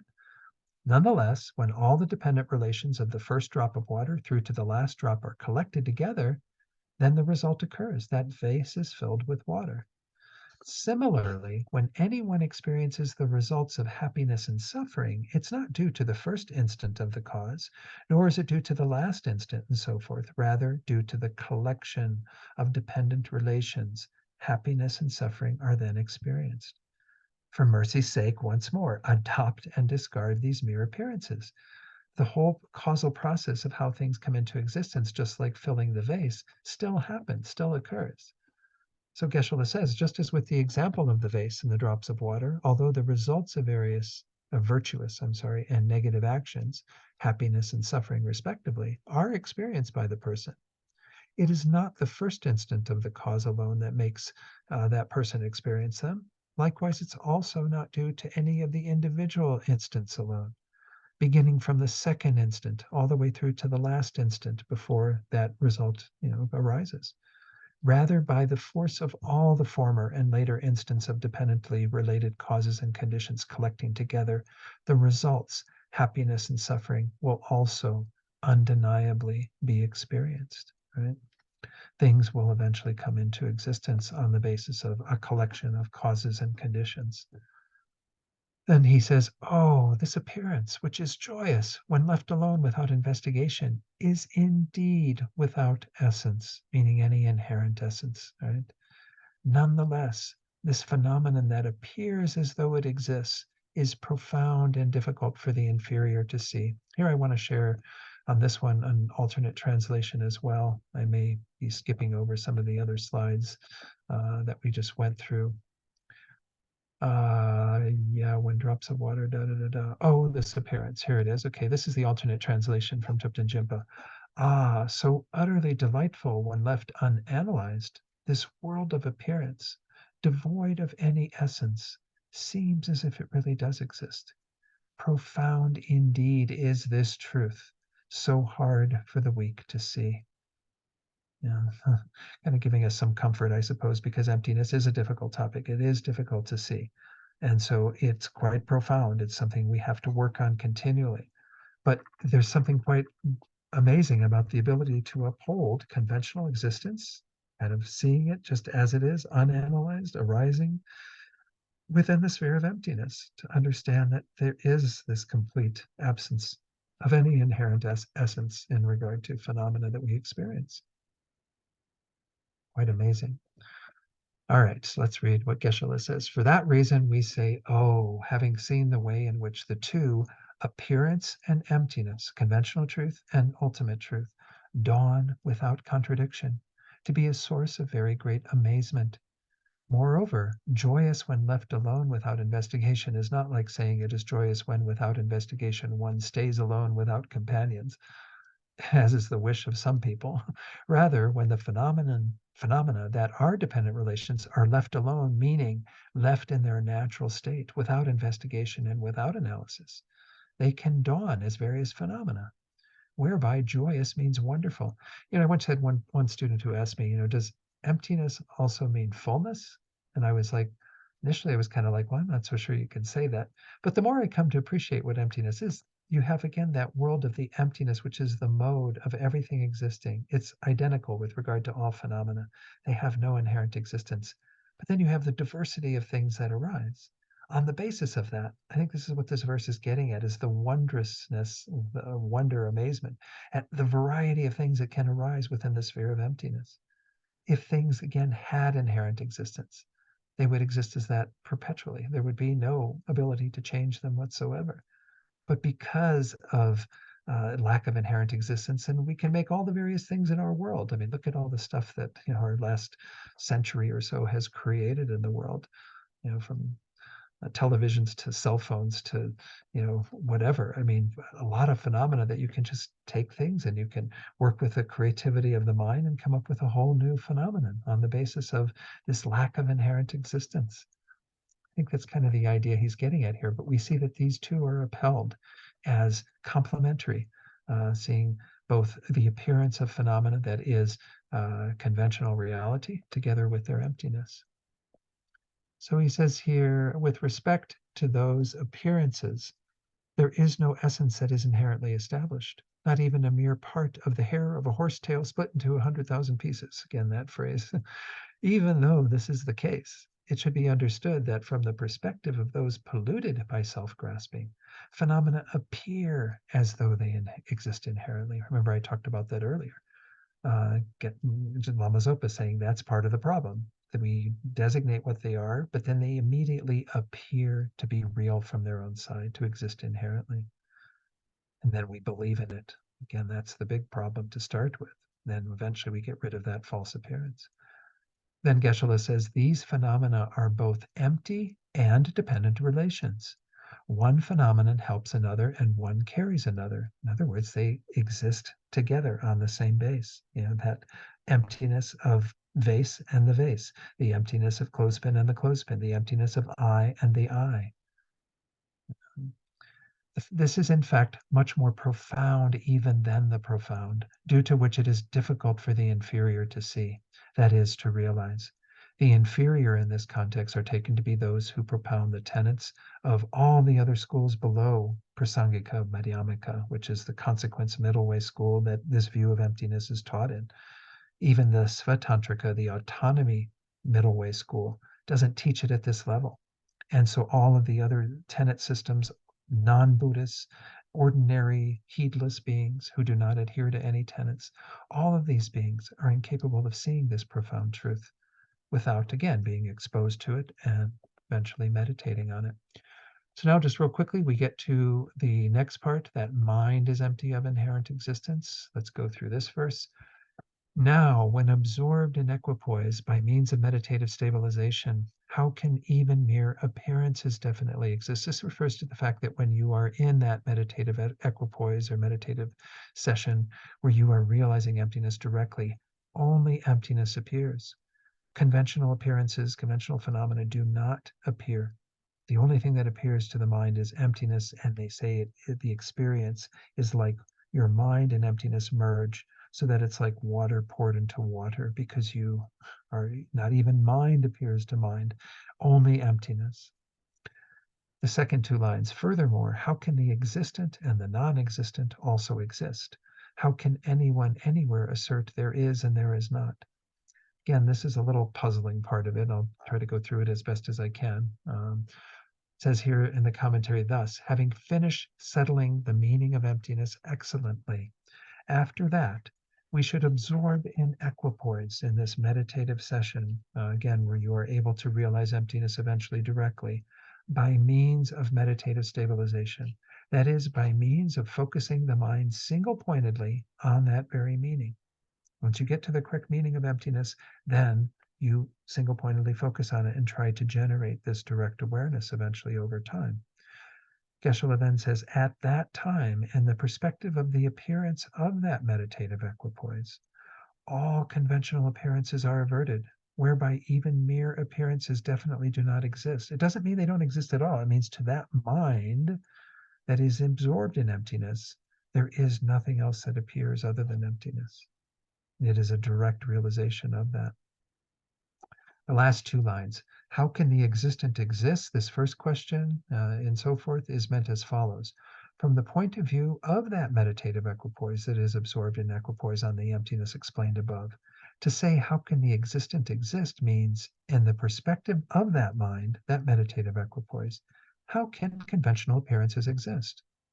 Right? Because they won't, if you were to find conventional appearances by that mind, then they would exist inherently. You are finding the absence of inherent existence, and therefore you are finding that ultimate truth about phenomena. You are not finding the phenomena themselves, those conventional appearances. So they cannot exist. How can what exists as conventional appearances exist in that meditative mind? Then secondly, and to say, how can the non-existent exist means, in the perspective of that meditative equipoise, that mind of meditation, the emptiness that is the ultimate truth is not non-existent. So again, how can the non-existent exist? Meaning kind of the non-existence of emptiness? No, the emptiness must exist within the space of that mind. That ultimate truth is not non-existent. Similarly, the third thing that was explained, which again in it was the last line, how can anyone anywhere assert there is and there is not? Geshe-la says, similarly, in the perspective of that meditative equipoise, how can anyone anywhere also assert that there is or there is not true establishment and so forth? Such an assertion also does not even exist even in the slightest. So it's a little bit tougher, but the idea is that we can't completely negate or establish things within the sphere of that meditative equipoise, nor can we kind of deny existence within that sphere of the meditative equipoise. It's a tough one, and I don't claim to have perfect understanding of that. I want to share with you just real quickly, because we're almost at 8 o'clock, and I think we're going to be going into our discussion time tonight. I apologize because you won't get to discuss emptiness quite as much. But let's look at another way of talking about this that Geshe Choni says. How can existence exist? Existence here means true existence. So he says it's a little different. Rather than, talking about conventional existence, he's talking about true existence, which is denied in that meditative equipoise. When we talk about emptiness, we say that phenomena do not exist truly. Therefore, this line is asking, how can phenomena established by way of their own character exist? Such phenomena do not exist at all. And that's what emptiness, wisdom realizing emptiness, is finding. How can non-existence exist? How can you then deny the existence of mere conventionality? Although phenomena do not exist truly, they do exist as mere conventionalities. So we're not falling into either extreme of saying that emptiness, that true existence exists, or that phenomena don't exist at all. And then he says for the third part, how can anyone anywhere assert it is or it is not? He says, because all phenomena do not exist truly, they exist as mere conventionalities. Since that is the case, how can anyone assert that there are truly existent phenomena and that conventionalities do not exist? So again, he is kind of more of a reiteration of the first 2 points. And he says, not a single proponent of the middle way school would assert that there are truly existent phenomena and that there are no mere conventionalities, right? Because those are the 2 extremes. The middle way is about finding the middle way between those 2 extremes. Truly existent phenomena would mean the extreme of eternalism or existent. No mere conventionalities would be the annihilation, saying things don't exist at all. There's a lot of tough nuts to crack in this last section, and I apologize I'm not being able to give more time to it, but nonetheless, we'll keep plowing through. We don't have that much left, and then we will conclude things after the discussion. Objects and the reality of objects do not exist. And if we abide quietly, without contrived intelligence, in the primordial state that is free from all adopting and discarding, and free from elaboration, we will become great beings. So the commentary is thus, just as objects are not truly established, nor are subjects truly established, nothing is truly established. Likewise, the reality of objects, apart from being merely imputed over there by name and conception, is also not established from its own side. There is no reality of things from their own side. Because of this, objects and the reality of objects, both the objects and their emptiness, are free from all conventions. That state, ultimately, this is to be adopted, that is to be discarded, and so forth. Because that is their final nature, their emptiness. They're free from all of these other elaborations. Free from elaboration, as I said in the final line, means that the mind that takes reality, emptiness, as its object is taught to be completely free from all conventional elaborations, as has been explained above, right? There's nothing appearing to that mind beyond emptiness until you become a Buddha, and then all phenomena appear to your mind because of your having an omniscience. If we try again and again to abide quietly, without contrived intelligence, that is, without distraction, on the mode of abidance that is like that, the primordial state, in no time at all, we will become great beings who directly realize emptiness. So it's a little bit of a kind of a cheerleader, Dharma Rakshita, cheering us on to say, if we are able to do this, we can actually abide in emptiness and accomplish the goal, become a great being ourselves, a Buddha. Now we're to, again, we skipped over this, the 116 was the indivisibility of appearances in the mind. 117 is dedicating the merits to achieving the mind of enlightenment. We're going to do some additional dedication verses at the end, but let's look at this one together, and then again, we'll do some discussion. In this way, by practicing the conventional mind of enlightenment, again, conventional bodhicitta, which was the first, 102 verses or whatever of this text, and the ultimate mind of enlightenment, these last several verses we looked at tonight and a little bit last week, may we culminate the 2 collections without interference, the collection of method, the method wing of the bird that will help it to get to enlightenment, the conventional mind of enlightenment and everything that surrounds that, all of our other bodhisattva behaviors and actions, and the second collection, the collection of wisdom that is generated around the ultimate bodhicitta, the ultimate realization of emptiness within the mind of a bodhisattva. And then bring the 2 welfares, our own and others, to perfection. Your own is brought to perfection by your wisdom, collection of wisdom, and others is brought by the collection of merit, of method, that allows you to then have the form bodies that you can help other beings through teaching them the Dharma and so forth. So Geshe-la says, we say in this way, that is, in accordance with the meaning of the previous explanations, having seen self-cherishing to be the root of all faults and cherishing others to be the root of all qualities. may I meditate on the conventional bodhicitta, that mind of enlightenment, by means of striving in the practice of equalizing and exchanging myself and others. Again, that's the main technique in which Tonglen and all of this Lojong mind training teachings are encompassed. Equalizing oneself to others and eventually exchanging myself with others so I hold them most dear and relegate myself to the inferior position. After that, after having generated conventional bodhicitta, may I settle the meaning of emptiness by means of many scriptures, logical reasonings, examples, and arguments, and then meditate on the ultimate bodhicitta, the ultimate mind of enlightenment, that is the sequential generation of the three wisdoms of hearing, thinking, and meditating that realize the mode of abidance. Again, what we talked about earlier, the second version of the three wisdoms. This is the process as we generate a wisdom from hearing the teachings, contemplating them, thinking about them, meditating upon them. Through our deepening of our meditation, we eventually realize emptiness directly and set out to completely remove everything that obscures our minds and become Buddhas. So then, through the strength of having striven to practice a union of these two minds of enlightenment, these two bodhicittas, may I culminate the two collections of merit and wisdom without interference, without any obstacle. And then may I manifest the truth body that is the culmination of my collection of wisdom, the form bodies that are the culmination of the collection of merit and method. That is, may I easily obtain the perfect glory of the two welfares, my own and others. With a completely pure prayer, this text is brought to conclusion.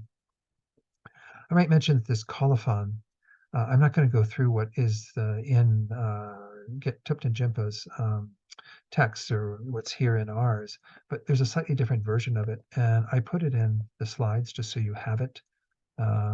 So for verse 116, I gave you an alternate version of that you can read later if you don't have that. Whoops. Maybe I'll just mention that in terms of what Geshe Ngawang Dargye says in terms of achieving this great result, becoming a great being.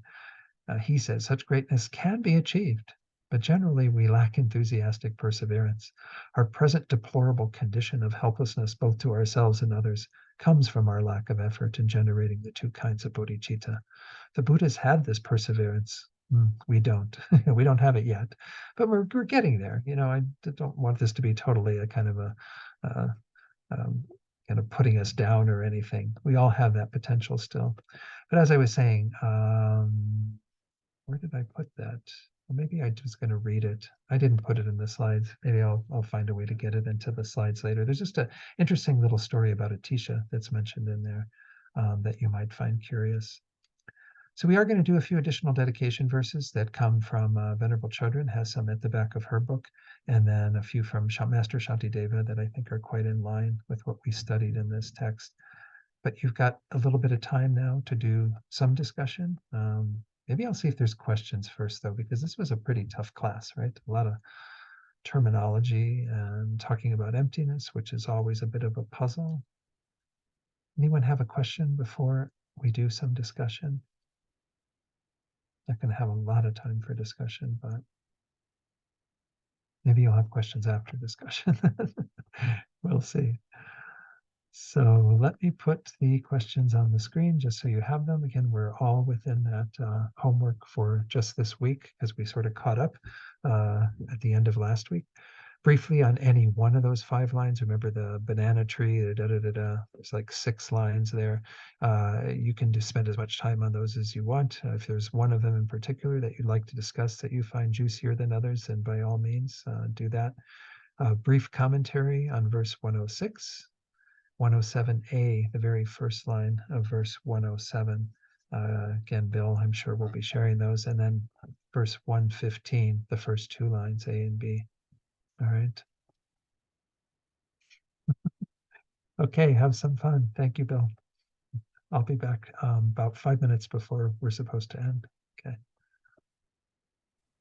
Okay, so this verse, I'll read it. Like a banana tree, our life force is essenceless. Like a bubble, our life is without essence. Like mist, things dissipate when touched. Like a mirage, they are beautiful from a distance. Like a reflection in a mirror, they appear to be really true, like a cloud and a fog, it seems they will really stay. So this is a good verse, and I was just wondering if anybody wants to talk about any of these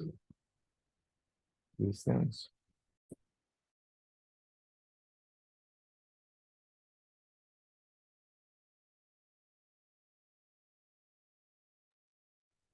Anybody?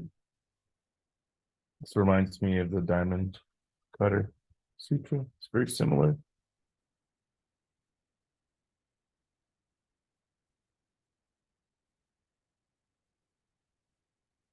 Does anybody think this isn't true?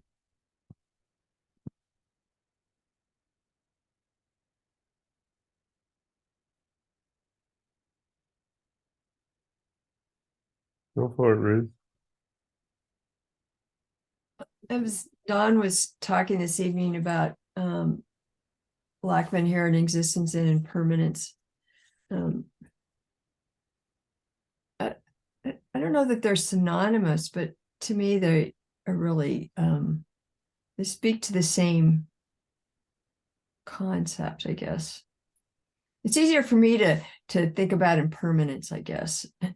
That's a concept I get. But impermanence, does it seems to me kind of means lack of inherent existence too. Yeah, I think impermanence is a feature of things that lack inherent existence. And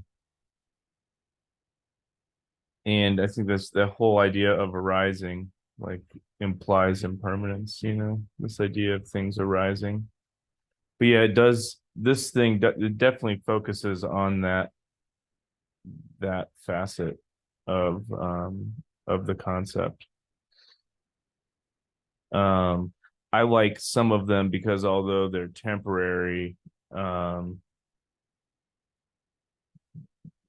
they don't look temporary, if that makes sense.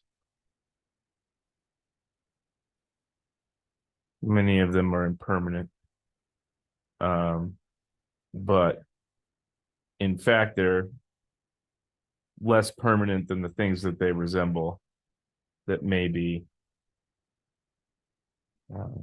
it's hard to talk about accurately.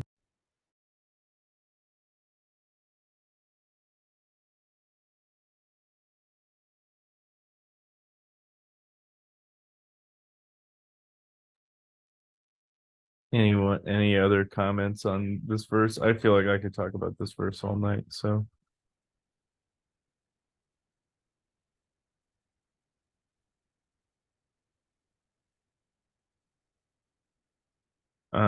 I think this one also kind of reminds me of just that idea that our bodies are everything's mostly empty space, but our bodies are like mostly water. Our bodies are 70% water, something like that. But we don't really see that. So, well, the next verse, if we don't have anyone who's there, this next verse is the enemy, the self, and the executioner are also like that. They seem to really exist, yet have never been experienced to exist. They seem to be really true, yet are never experienced to be true at all.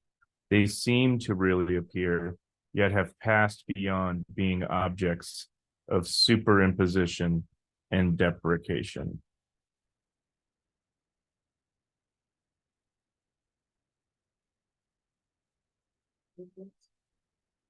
Yeah, I believe this one is the whole verse. Let me double check.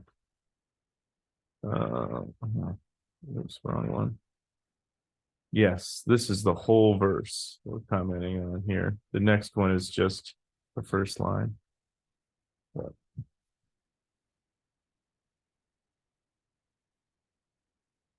So I guess, what do you think of this continued analogy Or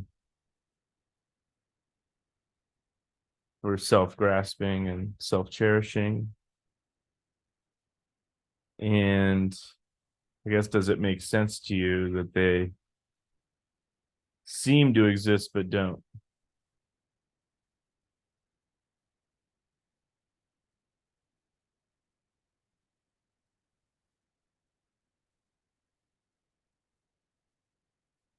I think this is interesting because usually we focus on the self being empty and not necessarily also our self-cherishing also being empty.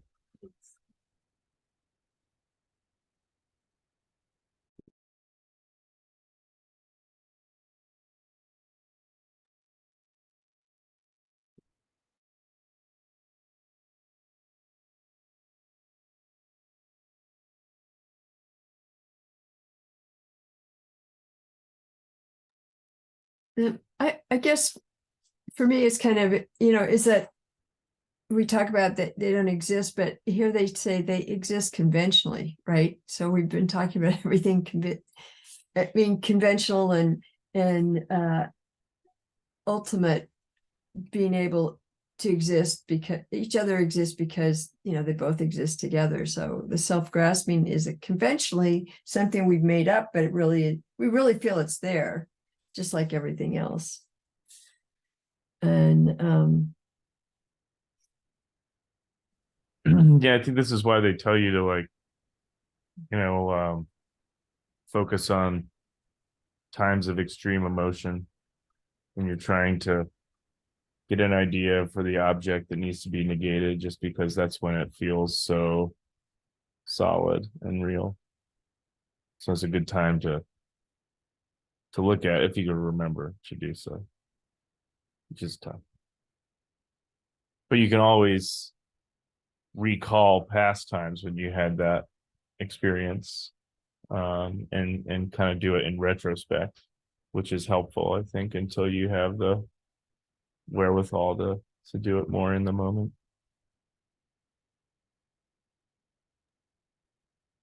well, so maybe we don't throw self-grasping and self-cherishing totally out the window like the clothespin. We still have the clothespin that's conventional and the clothespin that's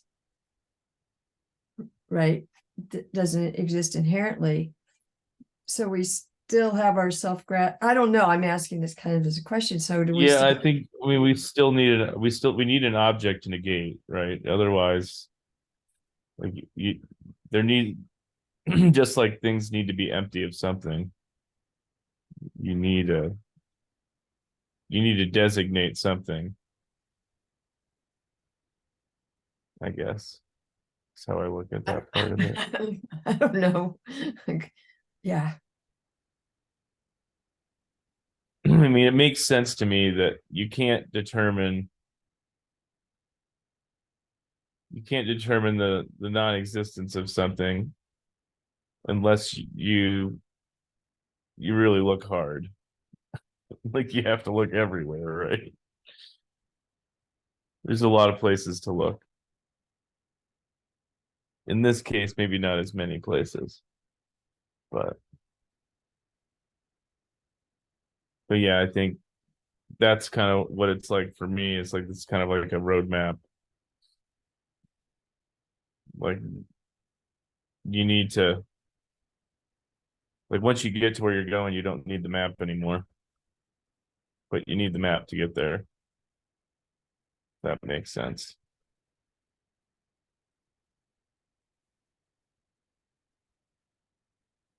Anybody else have anything they want to add on this verse?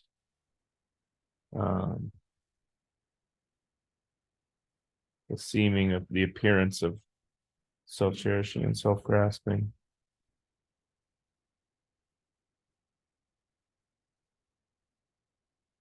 So then the next thing, I don't know, I mean, this feels pretty discussion worthy.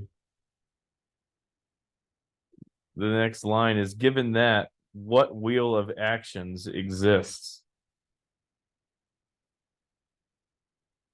So this is that like tricky thing. Another bit of trickery.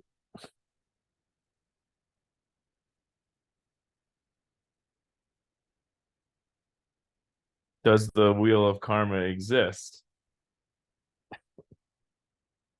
Would be the question.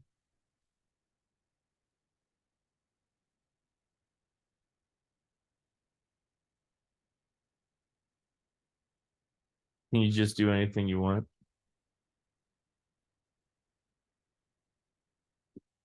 Why can't you just do anything you want?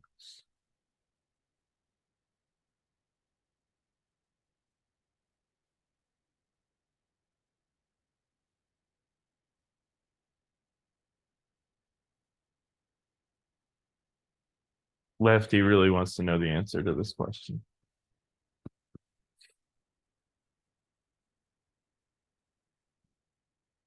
You know, do whatever you want, bud.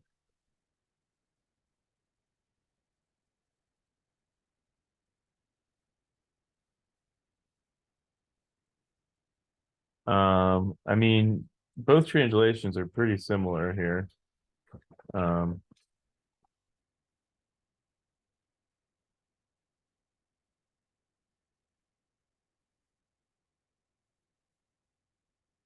It just moves it to a different part of the verse.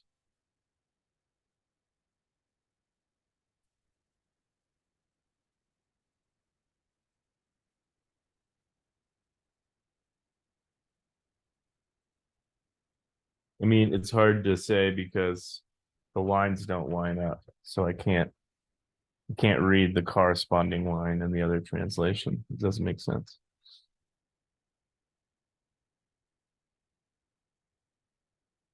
But I mean, this is kind of juicy. Like, are you allowed to just do whatever you want? It's kind of the question.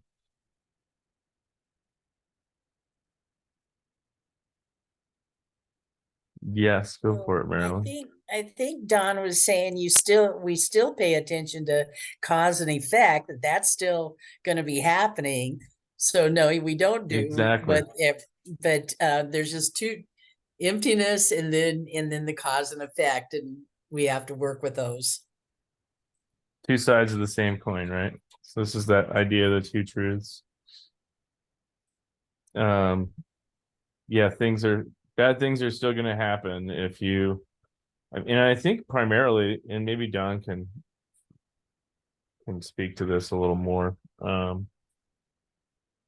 mean, because we're so attached to this false idea of the self, I mean, that's why all of our karma is created. Is because of that, right? We wouldn't create karma if we were enlightened. To be outside the wheel of karma. So yeah, it's kind of interesting. It's almost like we're our own prisoner, but until we get free, we have to abide by the rules of the prison. It's kind of how I look at it. Till we figure out how to jump the wall.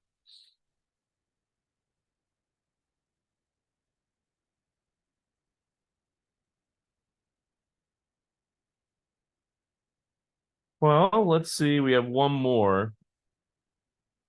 And it is 116, I believe. And that is objects and reality and the reality of objects do not exist. And if we abide quietly without contrived intelligence in the primordial state that is free from all adopting and discarding and free from elaboration, we will become great beings.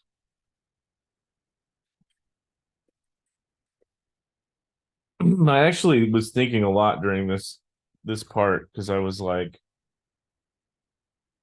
I guess just was thinking that I just don't meditate on emptiness enough. So I should do it more.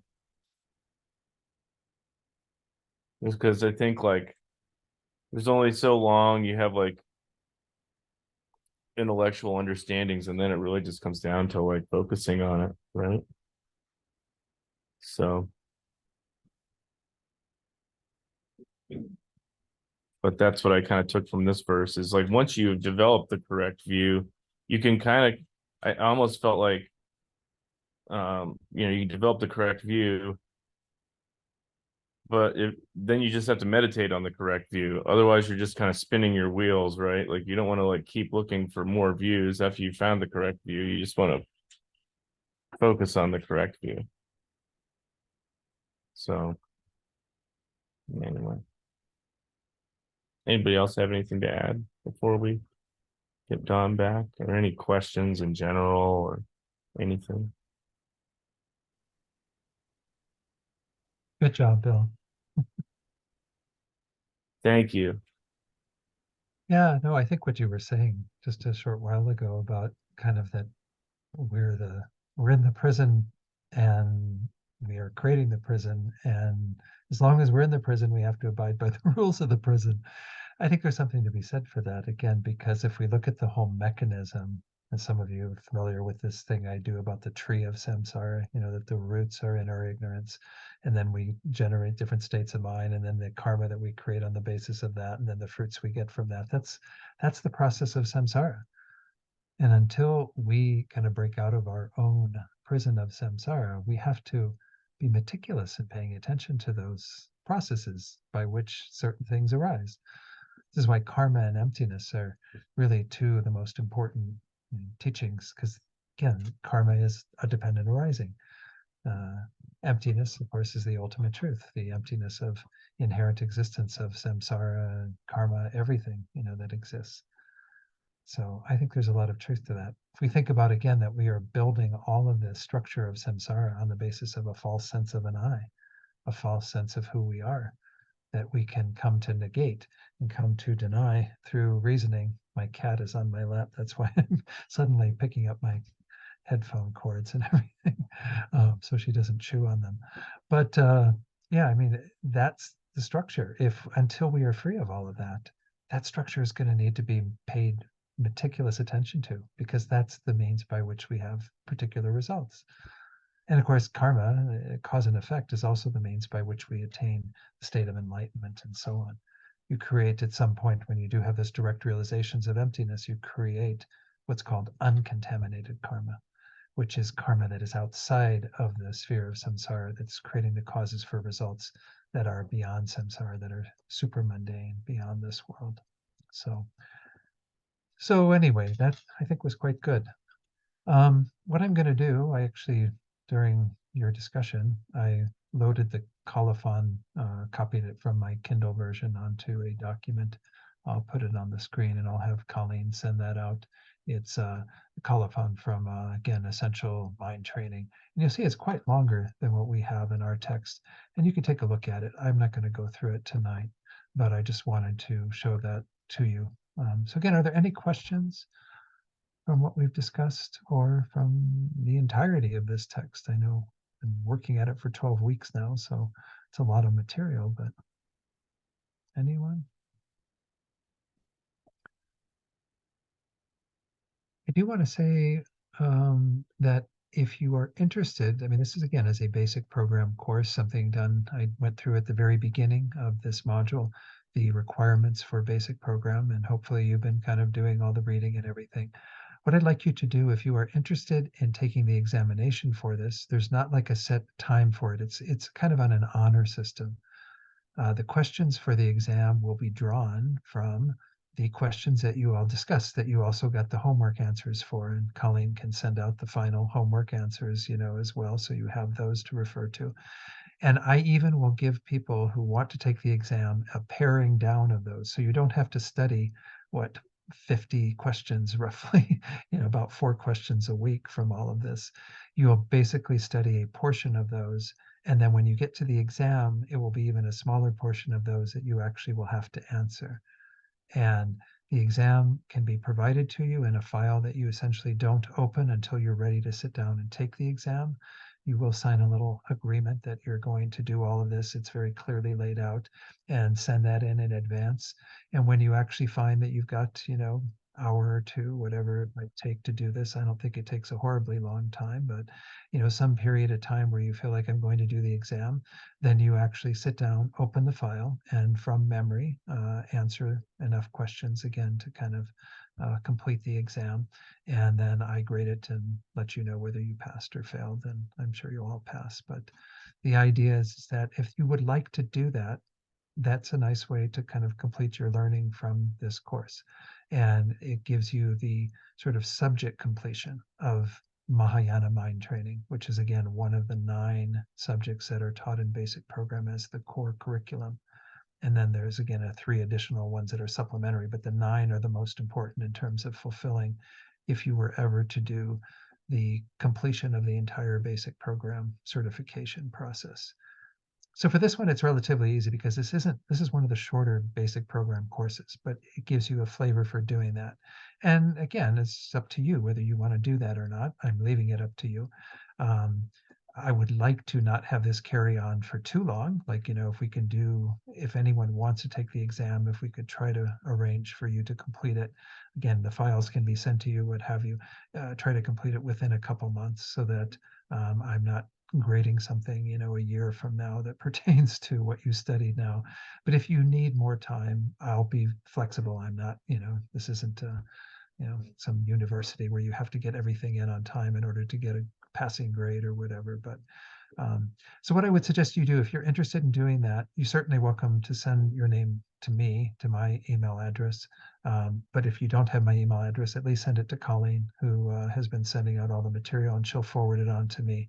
But please let her know if you would like to get all the material for the exam, which again will be a set of questions to study from, as well as again, you've got everything else, I think, and then you'll get the exam in a file.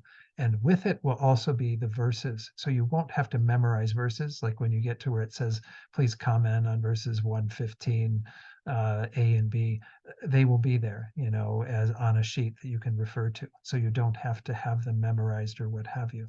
You just use that sheet when you're actually taking the exam.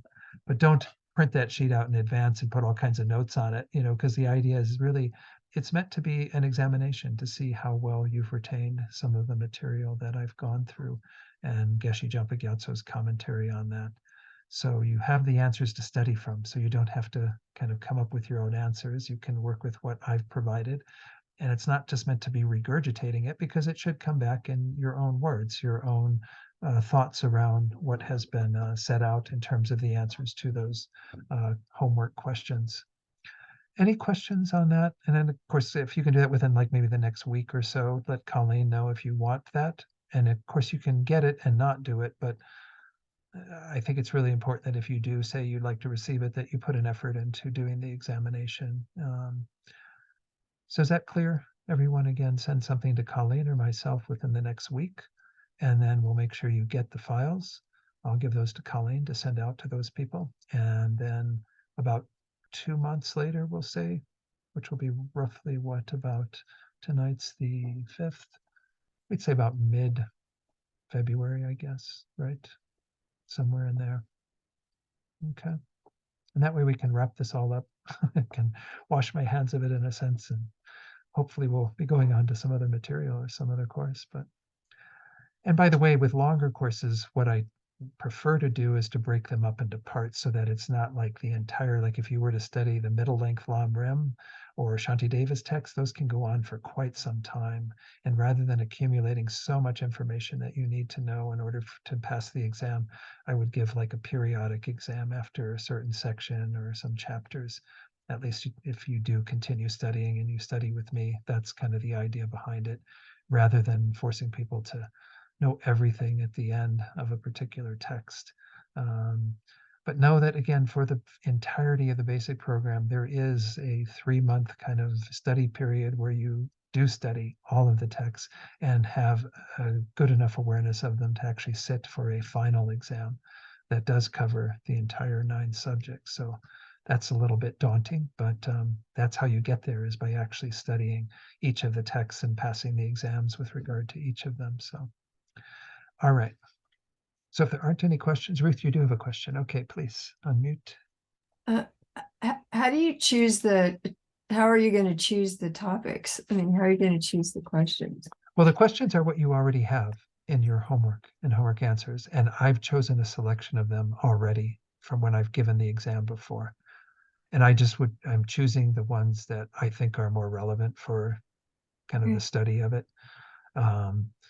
So you'll get that list. Like if, for example, it might say quiz 12, which you just went through tonight, or homework 12, questions 2 and 3 or something. So you'll have those on a sheet to know which ones to study.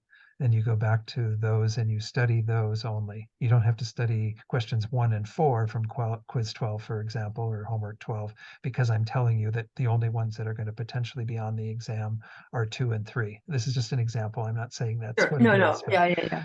yeah, but the idea is that I limit it down to quite a smaller number of questions. And then, as I said, even when you get to the exam, not all of those questions will be questions you have to answer. Okay. And it's online, right? I mean, we're typing in on our computer. You'll receive a Word file with the final exam with the questions on it that you have to answer. And you can type it into the Word file, or you can type it separately as another document or whatever, however that works for you. Yeah. Okay. You can write it if you want, but then I'd encourage you to maybe scan it and send it rather than sending it in the mail or something. But I don't know how many people want to do a whole cursive, reply to all these questions. Probably easier to do it on a computer. Okay, thanks for those questions. Yeah, to clarify a bit of that. And again, if you have questions during the process, write to Colleen or to me, and we'll make sure that we, get an answer to you about what you're doing. And if you need more than the 2 months that we're allotting to about, again, mid-February, if something comes up in your life and you just can't get around to doing it, then just write to me at that time, or again through Colleen, and let us know, and we'll, discuss what's a reasonable time for you to be able to complete it. All right. Okay, let's do our conclusion. Sorry, this has taken a little more time. I've kept you all here a little bit later, but let's do first just a couple of verses that these are at the end of Venerable Chodron's book, Good Karma. And just recite these as we do normally a dedication verse. May we always have a sense of gratitude for the Buddha and all these sages who learned, practiced, realized, and taught the thought training teachings. And may we pay it forward by practicing them well and sharing them with others. May all the merit we create by our study and practice ripen in the long lives and good health of our Dharma teachers. May they compassionately teach and guide us until samsara ends. May the Dharma exist in pure forms forever, and may practitioners everywhere be harmonious and mutually support each other. May each sentient being attain the full awakening of a Buddha. And then I just threw in 2.5 verses from Master Shantideva's text, which, again, I hope you have the opportunity to study in depth at some point. Wonderful text. Whenever any sentient being encounters me, may it never be meaningless for them and always be meaningful. Whenever someone has an angry or devotional thought arise just by looking at me, may that attitude alone become a cause that always accomplishes all the temporary and ultimate purposes of that being. Whenever others criticize me with their speech, harm me with their bodies, or likewise insult me behind my back, may all of them have the fortune to achieve great enlightenment. I like those verses because they're very Lojong, right? Even when others harm us, may they only get benefit from that. And let's just dedicate in our hearts for the good health and long lives, as we already had dedicated somewhat in Venerable Chodron's prayer, but the good health and long lives of His Holiness the Dalai Lama, all of our gurus, and the fulfillment of their holy wishes. Also for the very swift return of Kyabji Zopa Rinpoche, our spiritual director, so that we and others can benefit from his incredible presence in this world, guiding us and leading us on our path once again. Lastly, we dedicate for all those beings that we're holding in our hearts, places in the world where the suffering that's going on moves us, or beings that we know who are going through difficult times right now. those who are ill, who have obstacles, who have died or are dying. Send this positive energy out to these beings so they can be free from these obstacles, illness, and so on, all the suffering of samsara. And also that they may find everything they need, all the perfect causes and conditions to lead them on their path of full awakening. And may this be so for all sentient beings. Okay, thank you all for inviting me to teach this wonderful text with all of you. Have a very safe and peaceful holiday season, and see you in the new year at some point, I imagine. So thank you all very much. Just want to say from all of us at OSAL and all of those who were able to benefit from this, thank you so much. We are, in your debt for sure for this one. This is a text that we've all gotten weekend teachings on before, but to have an immersive class on this text was excellent. And I know many of us have really wanted to continue progressing through the FPMT programs for some time. So we're really thankful that you're able to provide us with this in our little neck of the woods up here. So from all of us, thank you so much. Oh, you're very welcome. I just, again, really appreciate the opportunity to share these teachings, and I'm so glad that they're well received. And so I do hope you're able to practice them well. That's the challenge always, right? Studying is one thing, but to be able to integrate these into your lives. So I hope you continue to support each other in doing that. You have such a wonderful group up there, and I feel a very kind of close connection with all of you. So I'm sure, again, we'll be back together again soon. So, all right. Well, we hope you live very long, and we request that you teach us again very soon. And hopefully we will see you in person soon. Terrific. So thank you all much so love much. I appreciate it. Okay. Love to all of you. All right, everyone. Be well. Okay. everybody. Bye-bye. Thank you, Don. Thank you.